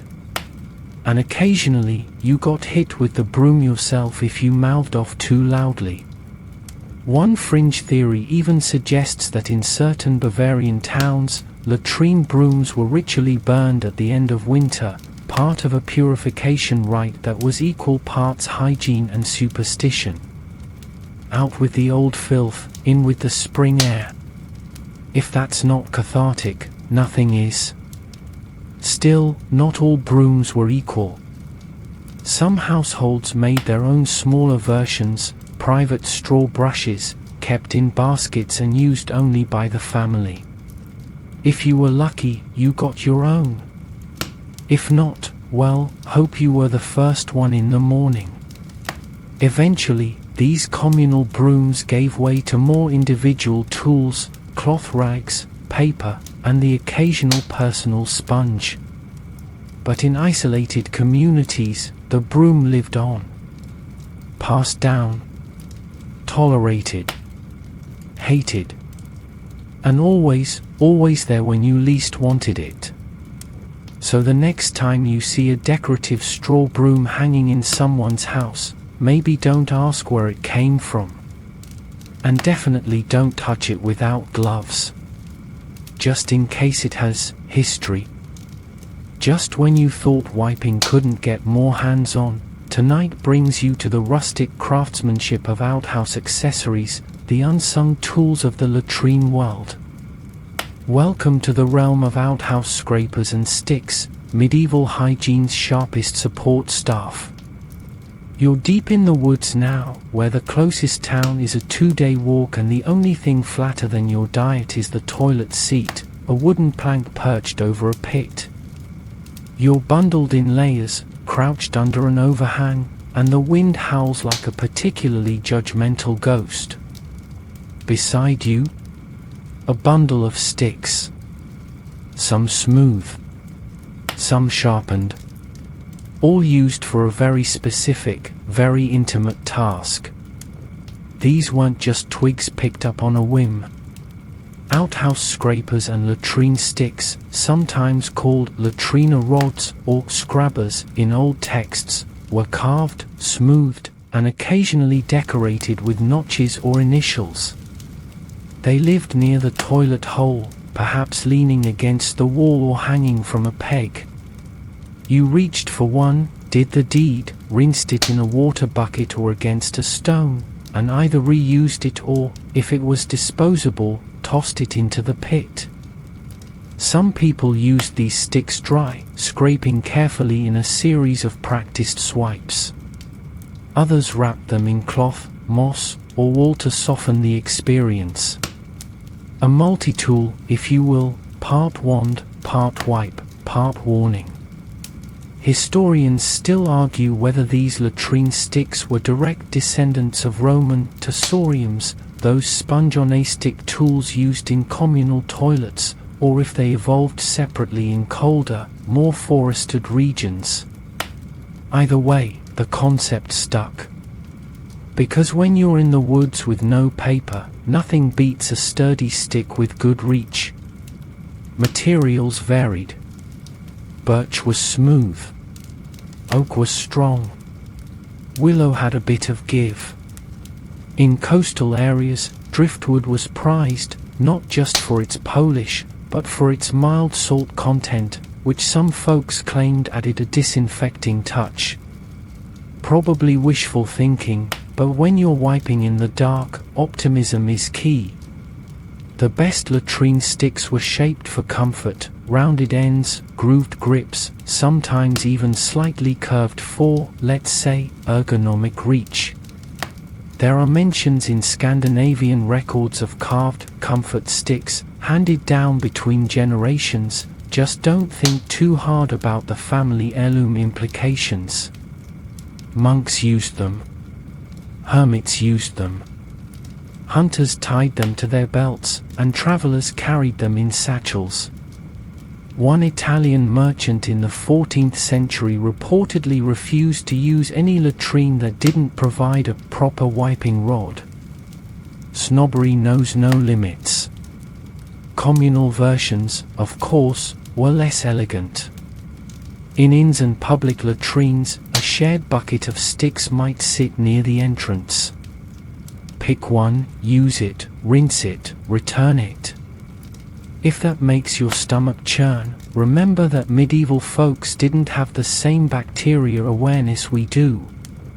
For them, it was simply another tool. Like a spoon. Or a shared boot scraper. Some were even color-coded. A red-tipped stick for children. A blue-ribboned one for guests. There's a record from a Cistercian abbey that describes latrine sticks set by rank, with monks of different seniority using different handles. You haven't lived until your status is measured by your wiping stick. There are darker stories too. In certain towns, refusing to clean or return the communal scraper could get you fined. In one infamous village decree from 1397, a man was banned from the tavern for a week after soiling the scraper and hiding it beneath the hay. The medieval version of public shaming. Crafting your own stick became a quiet point of pride. Some carved names into the handles. Others etched crosses or lucky symbols, because when you're wiping with wood, you want all the spiritual backup you can get. In a few noble households, servants were tasked with keeping the family's private sticks polished and oiled. Imagine being the stick steward in a ducal manor. And what about disposal? Disposable sticks, often softer woods or branches from fruit trees, were used once and tossed into the pit. These were more common during travel or outdoor hunts. You wiped, snapped it in two, for reasons unclear but possibly symbolic, and let it sink into the mire. Some folks, particularly in drier climates, baked their latrine sticks in the sun to kill off odors and bugs. Others stored them in vinegar or herbal solutions, tucked neatly inside wooden tubes. Yes, medieval people had literal hygiene quivers. Eventually, as cloth became more affordable and paper more accessible, the stick fell out of favor. But echoes remain. In parts of rural Asia and Eastern Europe, stick-like tools persisted well into the modern era. And some reenactors today still carve and carry comfort sticks, mostly for laughs, but always with a hint of respect for the past. So next time you walk through the woods and see the perfect, polished branch, pause a moment. Feel its shape, its balance, its history. Someone, somewhere, might have picked up that same stick with very different intentions. A humble tool, once vital, now forgotten, but never entirely gone. Tonight, we step inside the echoing stone halls of a medieval castle, where hygiene meets durability in a distinctly leathery fashion. You're about to get intimately acquainted with one of the more curious wiping tools of the Middle Ages, leather cloths. Yes, tonight's material is part armor, part upholstery, and part toilet rag. Imagine you're nestled in the keep of a rain-slick castle, watching the wind beat against arrow-slit windows. Your chamber pot rests under the wooden bench near the hearth, and beside it lies a folded square of thick, softened leather. Dark, worn smooth with use, and smelling faintly of beeswax and something else. It's the go-to option when you've run out of rags or just want something that doesn't fall apart mid-swipe. Unlike straw or moss, leather had staying power. It could be cleaned, dried, and reused again and again. And in wealthy households, where leather was already used for shoes, saddles, belts, and armor, it made sense to repurpose scrap offcuts for hygiene. Waste not, wipe with it. Leather wipes weren't universally adored. They required maintenance. Too stiff, and they chafed like a bad belt buckle. Too soft, and they absorbed unpleasantness in ways no one appreciated. The key was proper treatment. Leather destined for hygiene was often boiled, soaked in oil, then rubbed down with ash or beeswax to keep it pliable. A process that sounds oddly like preparing a roast. Historians still argue whether leather was used primarily for wiping or for post-wipe cleaning, like a kind of medieval bidet cloth. Some suggest it was used more like a flannel, dampened, wiped, then rinsed thoroughly. Especially in castles and monasteries where access to water, vinegar, or herbal solutions was reliable. You, tonight, are lucky. You've got a little jug of rosemary-infused rinse water and a small brazier nearby to warm the cloth. The leather's thick, almost suede-like. It glides, not unlike a very judgmental chamois. You do your business, wipe gently, rinse in the jug, and hang it by the fire to dry. Hygiene achieved with minimal discomfort and maximum style. Of course, this wasn't a peasant option. Leather was expensive. The hides of cows, goats, and sheep were all used, each with their own texture. Cowhide was tougher, longer lasting. Goatskin? More supple. Sheepskin? Well, soft, but a bit absorbent. Not ideal unless properly treated. And not cheap. There are mentions in noble inventories of chamber leathers, likely referring to hygiene cloths rather than furniture. One 13th century French duchess reportedly traveled with a leather toiletry kit that included wiping skins embossed with her family crest. Nothing says class like monogrammed backside maintenance. Monks in wealthier orders also favored leather, particularly when cloths were reserved for ritual or religious use. Leather wipes could be washed and boiled, stored in cedar-lined chests to ward off mildew, and reused for weeks or months. Some monasteries even rotated them seasonally, retiring older cloths to be cut up for shoe repair or saddle padding. Talk about multitasking. But the system wasn't perfect. Leather that wasn't cleaned properly began to stink. It absorbed oils, bodily fluids, and rinse water. Over time, it cracked, curled, or worse, grew mold. Which meant that servants had to maintain a strict cleaning routine, scrubbing with lye, soaking in vinegar, drying in sunlight or near hearth fires. A single mistake, and the cloth became unusable, or worse, a biohazard. There's even a story from a Welsh manor where a guest insulted the host by complaining about the tacky and tacky-smelling leather wipe offered in the guest chamber. A duel allegedly followed. the guest lost. Possibly because he didn't know how to properly clean a glove, let alone his own posterior. Leather wipe storage varied by household. Some kept them on hooks in privy chambers, others in small boxes lined with herbs. A common method involved tying the leather to a wooden dowel for easier handling, essentially creating a medieval toilet brush made of hide. You wiped, you swirled, you rinsed. You never looked at cows the same way again. Eventually, as fabric became more affordable and paper slowly made its way into hygiene routines, leather fell out of favor. Too much maintenance. Too expensive. Too smelly if you forgot it in the corner of your wardrobe for a week. But its legacy remains. In some remote areas, leather continued as an emergency option, especially among travelers, soldiers, or hunters who already carried leather kits. A bit of hide, folded in the bottom of a satchel, might just save your dignity in the woods. Or at least keep your hands clean. So the next time you slide into a leather chair, think of its ancient cousin, doing dirty work in candlelit castles. A seat of comfort. A cloth of courage. And probably the reason why some tailors insisted on working only with new material.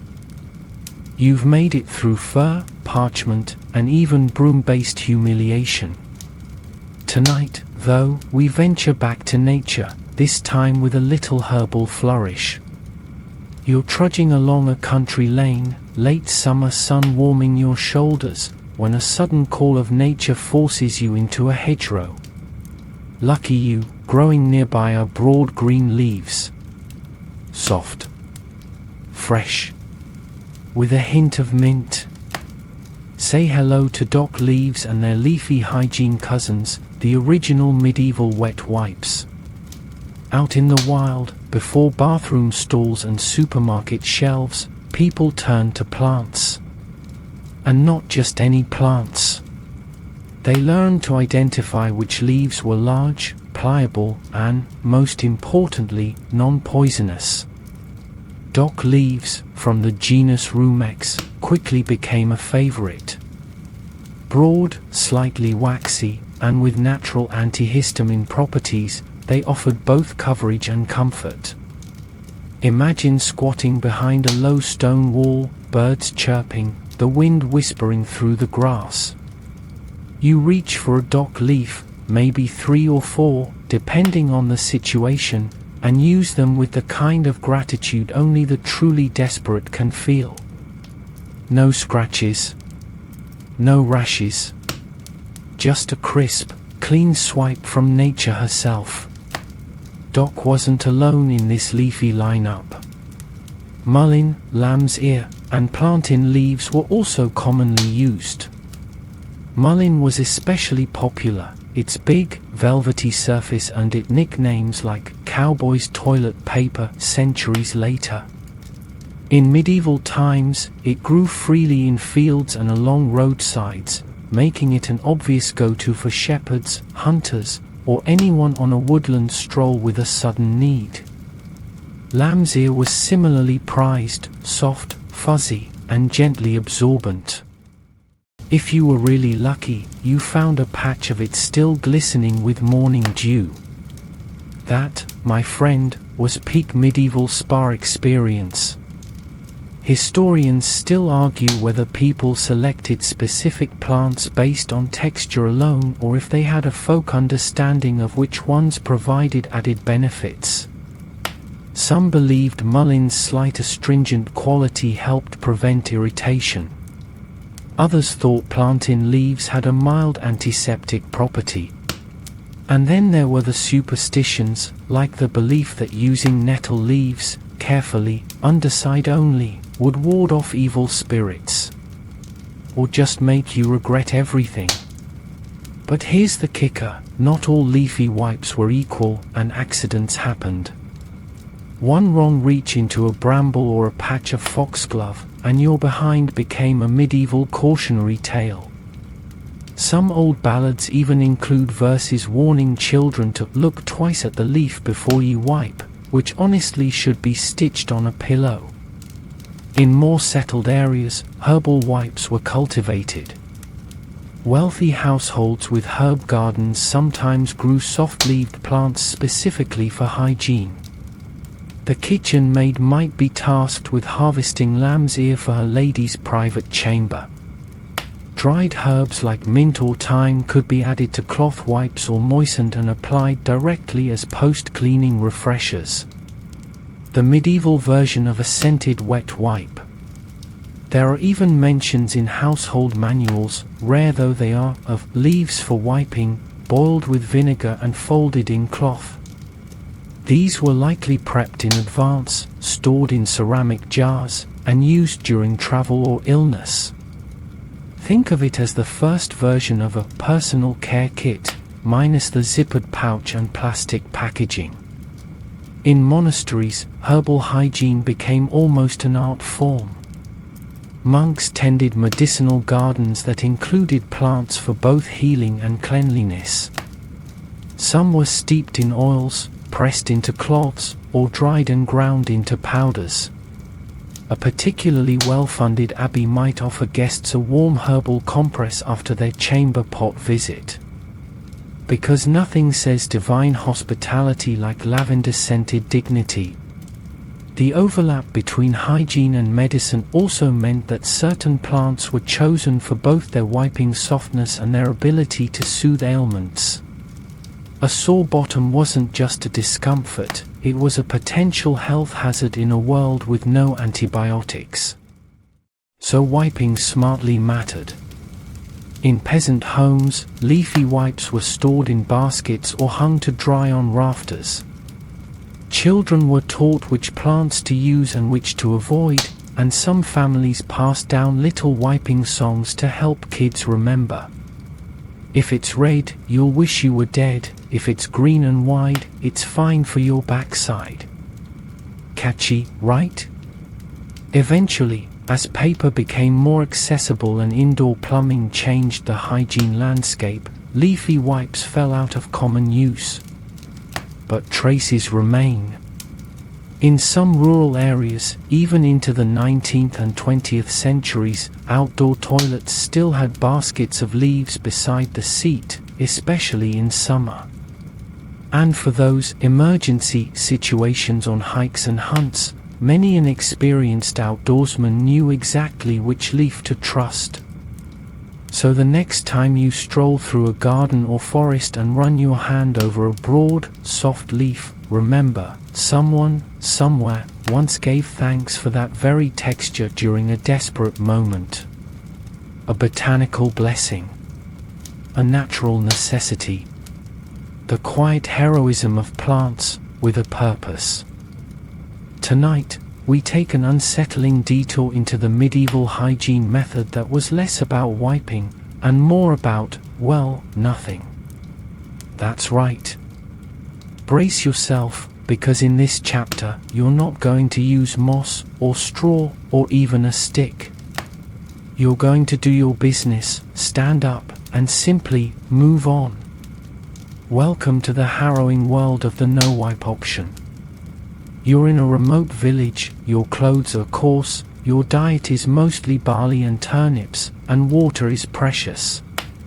One cold morning, after squatting over a shallow ditch, you finish your business and feel the moment of hesitation. Do you reach for the brittle straw? The rag that's frozen solid from last night? Or do you go for the minimalist method, relying on nothing but a brisk wind and gravity? It wasn't common, not in the sense of preference, but rather in grim practicality. When nothing else was available, or when haste demanded it, people sometimes resorted to air drying. No wiping. No dabbing. Just pulling up the trousers and getting on with life. Comfort? Questionable. Efficiency? Debatable. But if the alternative was handling frozen cloth or bramble-snagged leaves, you might make the same call. Historians still argue whether this was a regular practice among the poorest classes or more of a last resort. The records are, unsurprisingly, sparse. Nobody proudly documented their decision to skip wiping. But when you look at the environmental realities, frozen winters, arid deserts, plague quarantines, it makes a grim kind of sense. Let's paint the picture. You're a serf during a particularly cruel winter. The straw has all gone to the livestock, moss is buried under snow, and you're not about to ruin your only shirt. So you make the tough choice. A half-hearted squat, a few shakes, maybe a brisk little hop to dislodge any stragglers. Then back to the fields. Life was rough. So were the cheeks. Of course, this method wasn't just about desperation, it also shows up in cultural practices where water, not wiping, was the focus. In some regions of the Middle East and parts of Africa, cleansing with water only was the norm, and wiping was considered unnecessary or even unhygienic. While that's not the same as no wipe at all, it highlights the fact that methods varied wildly across geography and belief systems. In contrast, what we're talking about here is the full medieval shrug. The "nothing's available, deal with it" approach.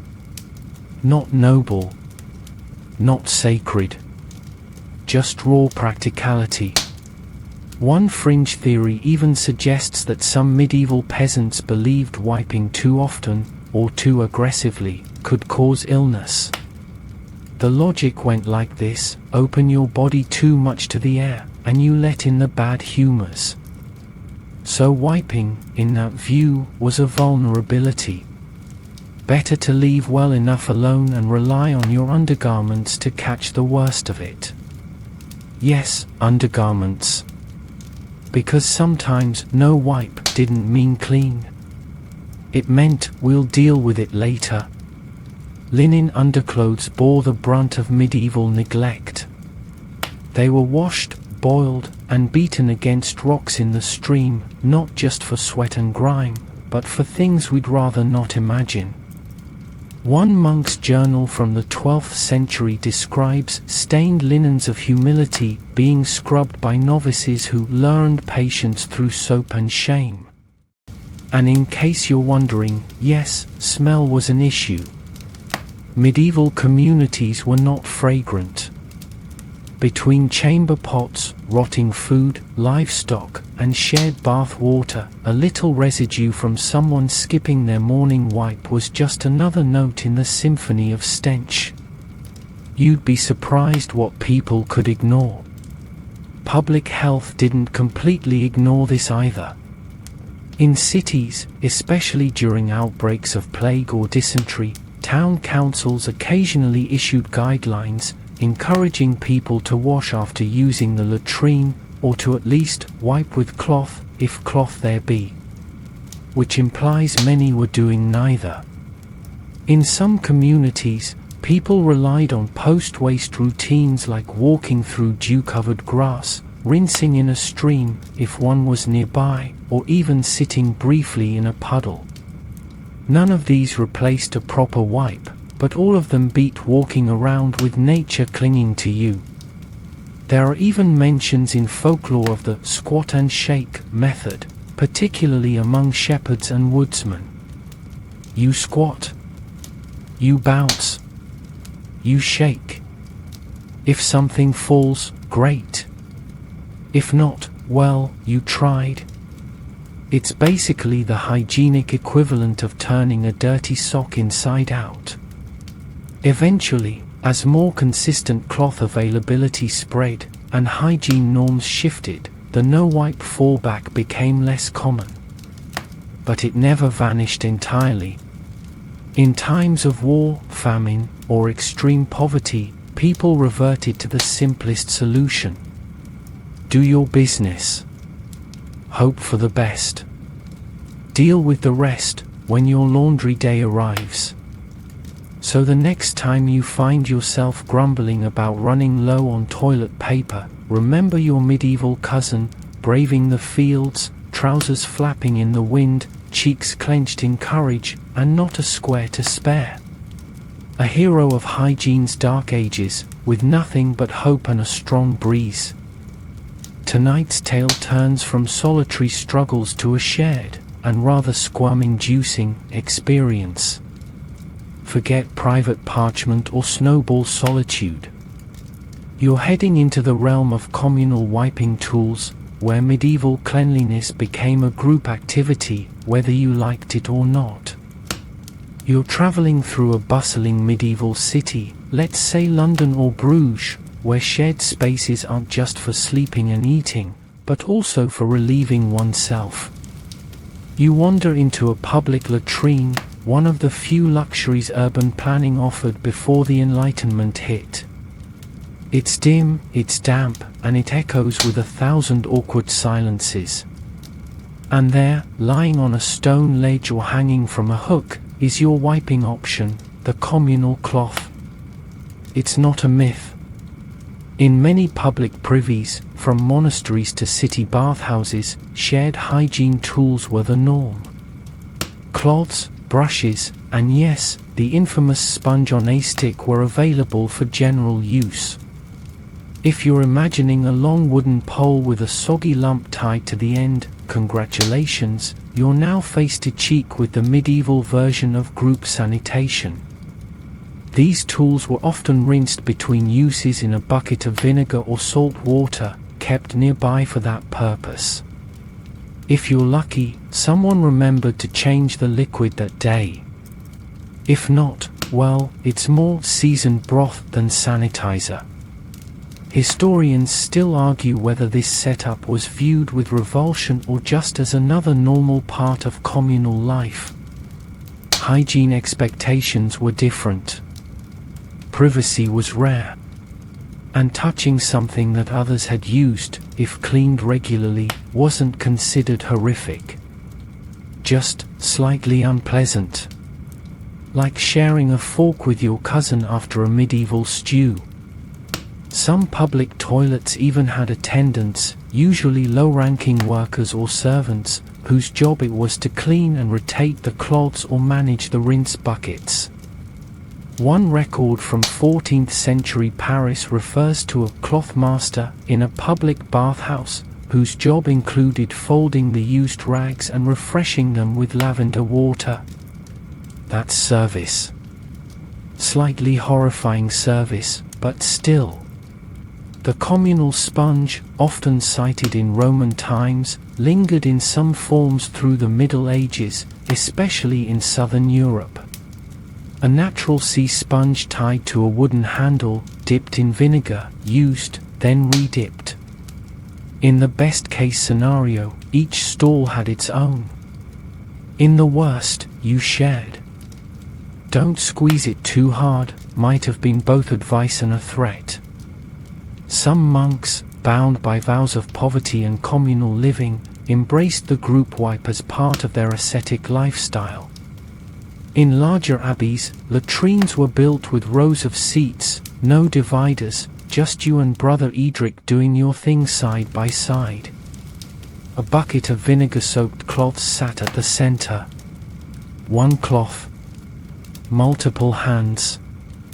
You did your duty, rinsed it out, and passed it on. Amen. The logic wasn't entirely flawed. Vinegar has mild antiseptic properties, and regular rinsing could reduce, but not eliminate, bacterial transfer. But in an era with no understanding of germ theory, people assumed the tools were clean if they looked or smelled fresh. Unfortunately, smell wasn't the best diagnostic method. Tales of travelers encountering communal tools abound. One German merchant wrote in his diary of a damp cloth that greeted me like an old foe in a Bruges guest house. Another English pilgrim described a latrine sponge crusted like a lichened stone, soaked in rose water but not in redemption. There's even a tale, likely exaggerated, of a nobleman in Venice who brought his own personal sponge stick on journeys. Made of velvet and perfumed linen, it was kept in a silver tube and never shared. A fancy bidet baton, if you will. In some bathhouses, attendants would offer a warmed cloth to guests after bathing. Though not strictly for wiping, let's just say it had multiple uses. These cloths were rinsed, wrung out, and presented again. You wiped your body, possibly your behind, then passed it back. Shared spa luxury with a side of social trust. But let's not pretend everyone was thrilled. Some people refused to use the shared tools and instead carried their own cloths or bundles of straw. Especially wealthier travelers or those with a sense of personal dignity. One noblewoman in Prague was known to carry her privy kit wherever she went, a velvet pouch containing folded linen squares, a tiny bottle of rosewater, and a wax disposal bag. Medieval Hygiene, Deluxe Edition. Eventually, as more affordable paper products emerged and sanitation awareness crept into public consciousness, the communal wipe fell out of favor. But echoes remained in rural areas and poorer neighborhoods, where shared latrines and group cloths lingered longer than anyone wanted to admit. Today, it's almost unthinkable to share such an intimate item with strangers. But back then, it was just another tool in the survival kit. You needed it, you used it, and you passed it along. Quietly, carefully, with a silent prayer and maybe a little side-eye. So next time you're in a clean restroom with individually wrapped toilet paper rolls, take a moment to honor those who came before. The sharers, the rinsers, the brave souls of medieval sanitation who made do together. As our journey nears its final laps, tonight we dive into the most human of questions. Did medieval people actually care about cleanliness? You've heard about snowballs, leaf law, and communal cloths, but what were the real standards of hygiene back then? Were folks just scraping along, or was there a deeper logic behind all the wiping? You're standing in a village square, somewhere between the blacksmith's forge and the bakery's soot-streaked door. It smells like smoke, stew, and sweat. A child runs by, barefoot, trailing a pig on a rope. Somewhere, someone's yelling about turnips. And you? You've just emerged from the communal latrine and noticed something. Nobody seems particularly bothered by your wiping choices. In the Middle Ages, hygiene was relative.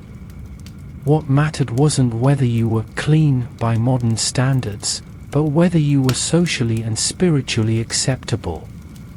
Cleanliness wasn't always a personal issue. It was a moral one.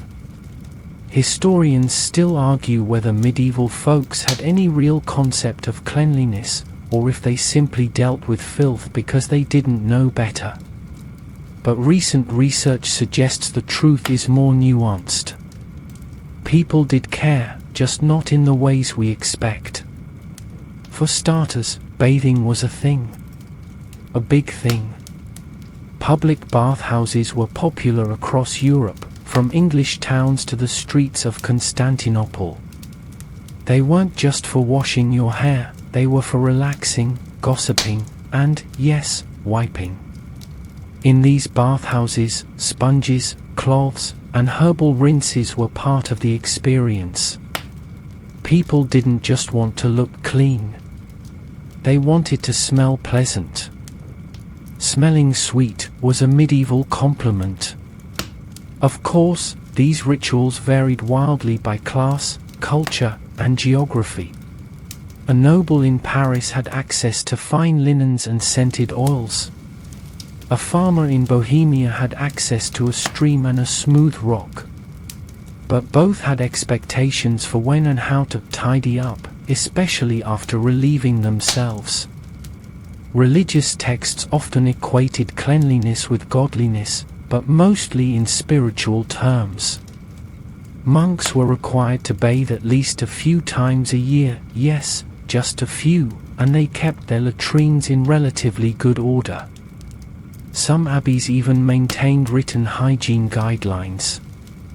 Use cloths, one directive from a 12th century Cistercian order reads, and rinse well in vinegar after wiping. Sanitary? Questionable. Intentional? Absolutely. Among common folk, customs passed through word of mouth. Children learned from parents which leaves to avoid, how to dig a proper latrine hole, and why it was a terrible idea to wipe with stinging nettle.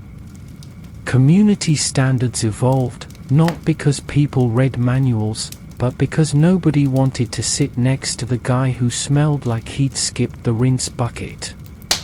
And even in the midst of dirt and dung, people judged. A traveler arriving with visible filth might be turned away at the inn. A peasant with unwashed hands might be mocked or feared. Disease was blamed on bad airs and corrupted humors, but poor hygiene often got the side eye too. If you stank, people noticed. If you tracked mess into the church, they scolded you. Then there were the fringe practices, the medieval equivalent of influencer health hacks. Some folks believed washing too much could weaken the skin. Others thought wiping with specific herbs would protect against illness or even pregnancy. Spoiler, it didn't. There's a record from 15th century Spain of women using rosemary-soaked cloths to keep the womb sweet. Impressive optimism. Zero efficacy. But perhaps most telling of all, humor. Medieval people joked about hygiene constantly. Satirical poems poked fun at sloppy nobles. Moral plays featured characters whose sins were literally stuck to their backsides. And in taverns, a favorite insult was, "May you wipe with thistle and sleep with fleas." Which, honestly, hits harder than most modern burns. So while they didn't have antibacterial soap or 3-ply tissue, medieval folks weren't oblivious. They had preferences. They had taboos. They had a quiet, unspoken consensus that yes, if possible, it's better to wipe than not. The tricky part is that their standards were fluid. Wiping with a rag in summer? Fine. Skipping it in winter when your only cloth was frozen solid? Understandable. Reusing a sponge after a rinse? If it smelled okay, why not?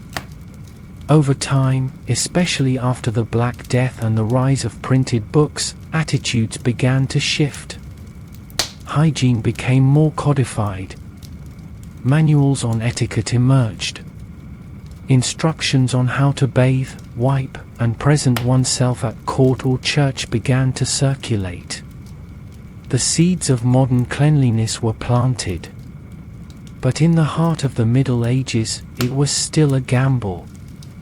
One man's "clean enough" was another man's "please sit down" wind. So yes, they cared. Maybe not with obsessive precision, but with practical, lived awareness. And if they had a little moss, a splash of vinegar, and a clean stretch of cloth, they used it. Maybe even with pride. Now that you've got a sense of how medieval folk felt about cleanliness, let's expand the lens. Tonight, we're not staying in one dusty village or one candlelit castle. Instead, we're going continent hopping, exploring how different cultures across Europe and Asia approached the business of bathroom hygiene. Because surprise, not everyone in the medieval world was wiping with the same leaves. You begin in Western Europe, where wiping options ranged from moss and straw to cloth and water. In rural France, bundles of hay were common. In the Low Countries, people leaned into rags and shared tools. But slide a little farther east and the customs shift. Welcome to Eastern Europe, where snow, smooth stones, and birch twigs played a larger role, especially in the long, cold winters. And then there's Russia, where the legendary banya, a steamy bathhouse, was not just a luxury but a deeply ingrained part of cultural identity. People didn't just bathe. They detoxed. They beat themselves with birch branches, sweated out the sins, then cleaned up with hot water and herbal rags. Wiping might have taken a back seat to soaking, but hygiene mattered deeply. Historians still argue whether the banya ritual was purely spiritual or a pragmatic health habit. The likely answer is both. Clean body, clean soul. Red cheeks, happy liver. Now, hop across to the Middle East and the Islamic world, where hygiene was an entirely different conversation. In these cultures, water was, and still is, the gold standard. Inspired by religious texts and traditions, Muslims practiced istinja, the cleansing of private parts using water. This wasn't just encouraged, it was required. Wiping with dry materials was considered a backup plan, and always followed by a rinse if water was available. Public latrines in cities like Baghdad, Cairo, and Cordoba were advanced for their time. Many had running water, drainage systems, and even attendants who provided cloth or ceramic tools.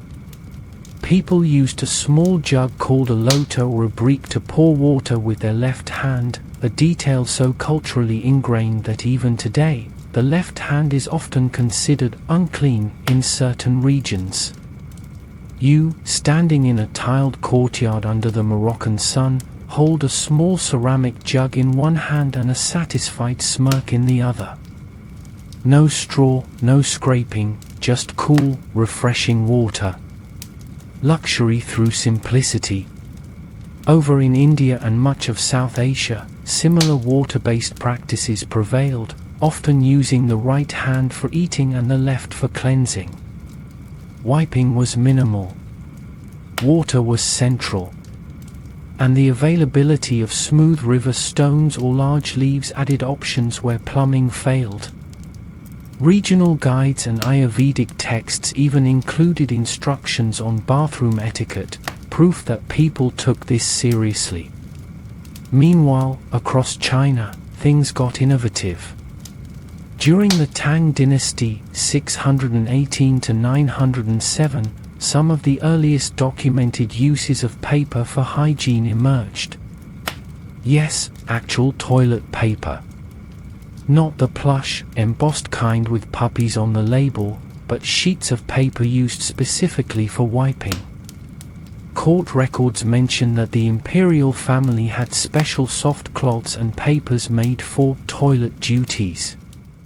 Peasants likely used bamboo slivers or simple cloths, but the concept of designated wiping paper was alive and well. In Japan, particularly in Buddhist monasteries, smooth wooden sticks called chugi were used. Polished, precise, and cleaned after use, these tools were part of a ritualized approach to hygiene that emphasized mindfulness and respect.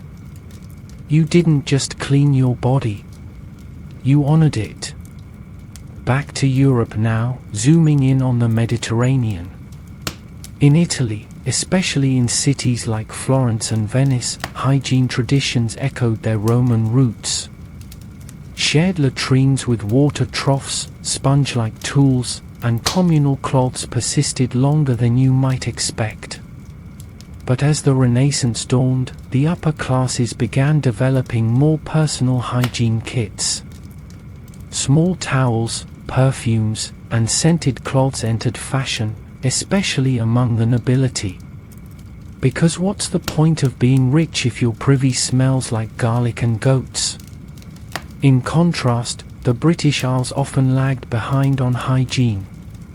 peat moss, hay, and even old thatch were used well into the late medieval period. Urban centres like London saw some improvement, stone privies, shed cloths, but rural folks were still very much in the scrape and shake phase of history. One amusing exception? Irish monks. They maintained incredibly detailed records, including lists of acceptable wiping materials. According to one 10th century monastic rulebook, no monk shall use the psalter pages, nor the song sheets of Sunday, for toileting. A good rule. Maybe a revealing one. So, what do we take from this global tour? That wiping was never just one thing.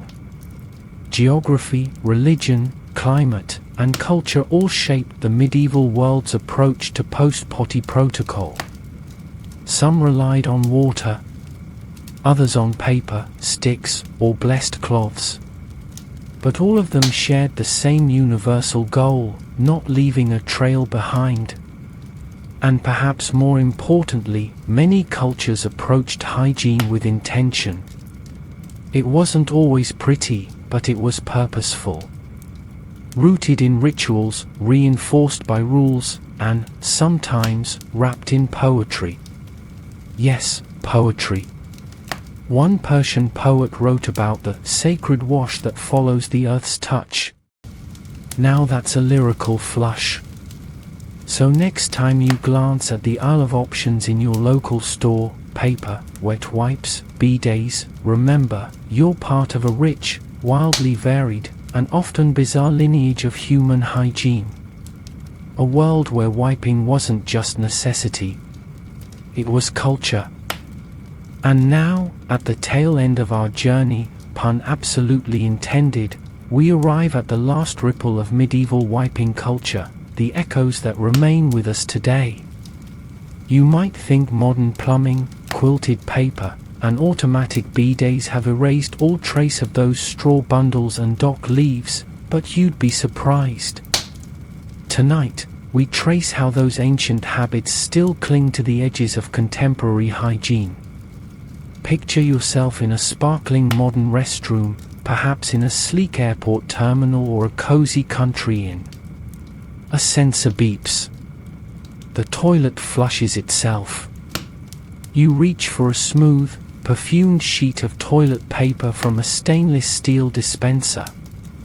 The experience feels utterly modern.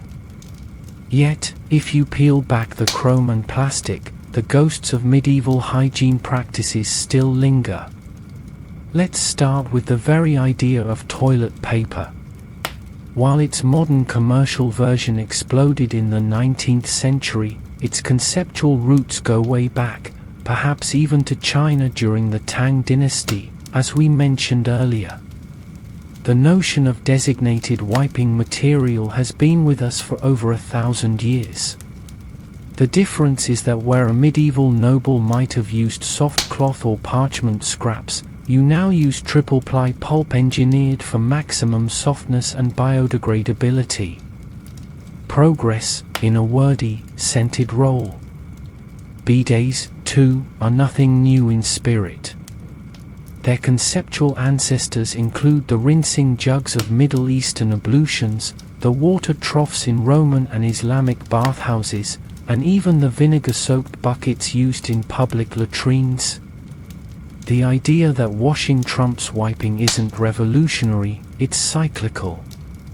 Today's tech-enhanced bidets, with adjustable temperatures and directional control, are simply the latest incarnation of a timeless human instinct to leave the scene cleaner than you found it. And what about wet wipes? Those pre-moistened squares of perfumed convenience trace their lineage to the herbal cloths of monasteries and noble houses. Remember those warmed leather squares steeped in lavender and vinegar? Today, they come in foil packets and smell like cucumber melon, but the principle hasn't changed. Even your scented soaps and fancy bathroom sprays owe a debt to medieval sensibilities. When nobles perfumed their wiping cloths or tucked sachets of herbs into their garderobes, they weren't just masking odors, they were drawing a line between cleanliness and civility. That same line echoes in every spritz of air freshener and every bathroom candle shaped like a seashell. Historians still argue whether these modern echoes are accidental carryovers or deliberate evolutions. Some see them as convenience reborn, others view them as symbolic. But there's no denying the shape of the loop, where ancient habits, born of necessity and improvisation, evolve into luxuries of modern life. Even cultural norms around which hand you use, or whether to discuss bathroom matters at all, carry medieval DNA. In many cultures today, the left hand is still considered the dirty hand, a belief rooted in thousands of years of manual cleansing. And public toilet etiquette, like leaving a fresh roll or not touching the doorknob, still mirrors the old medieval anxieties about shared tools and invisible dangers. Of course, some things have changed entirely. We now understand germs. We know that cloth isn't automatically clean just because it's been aired out. We don't, usually, hand our wiping tool to the next person in line. Thank heavens for that. But other things? They persist in spirit. The instinct to be resourceful. The creativity sparked by an urgent moment in a field. The whispered warnings passed between generations about what not to grab when squatting in the woods. These aren't just habits. They're heritage.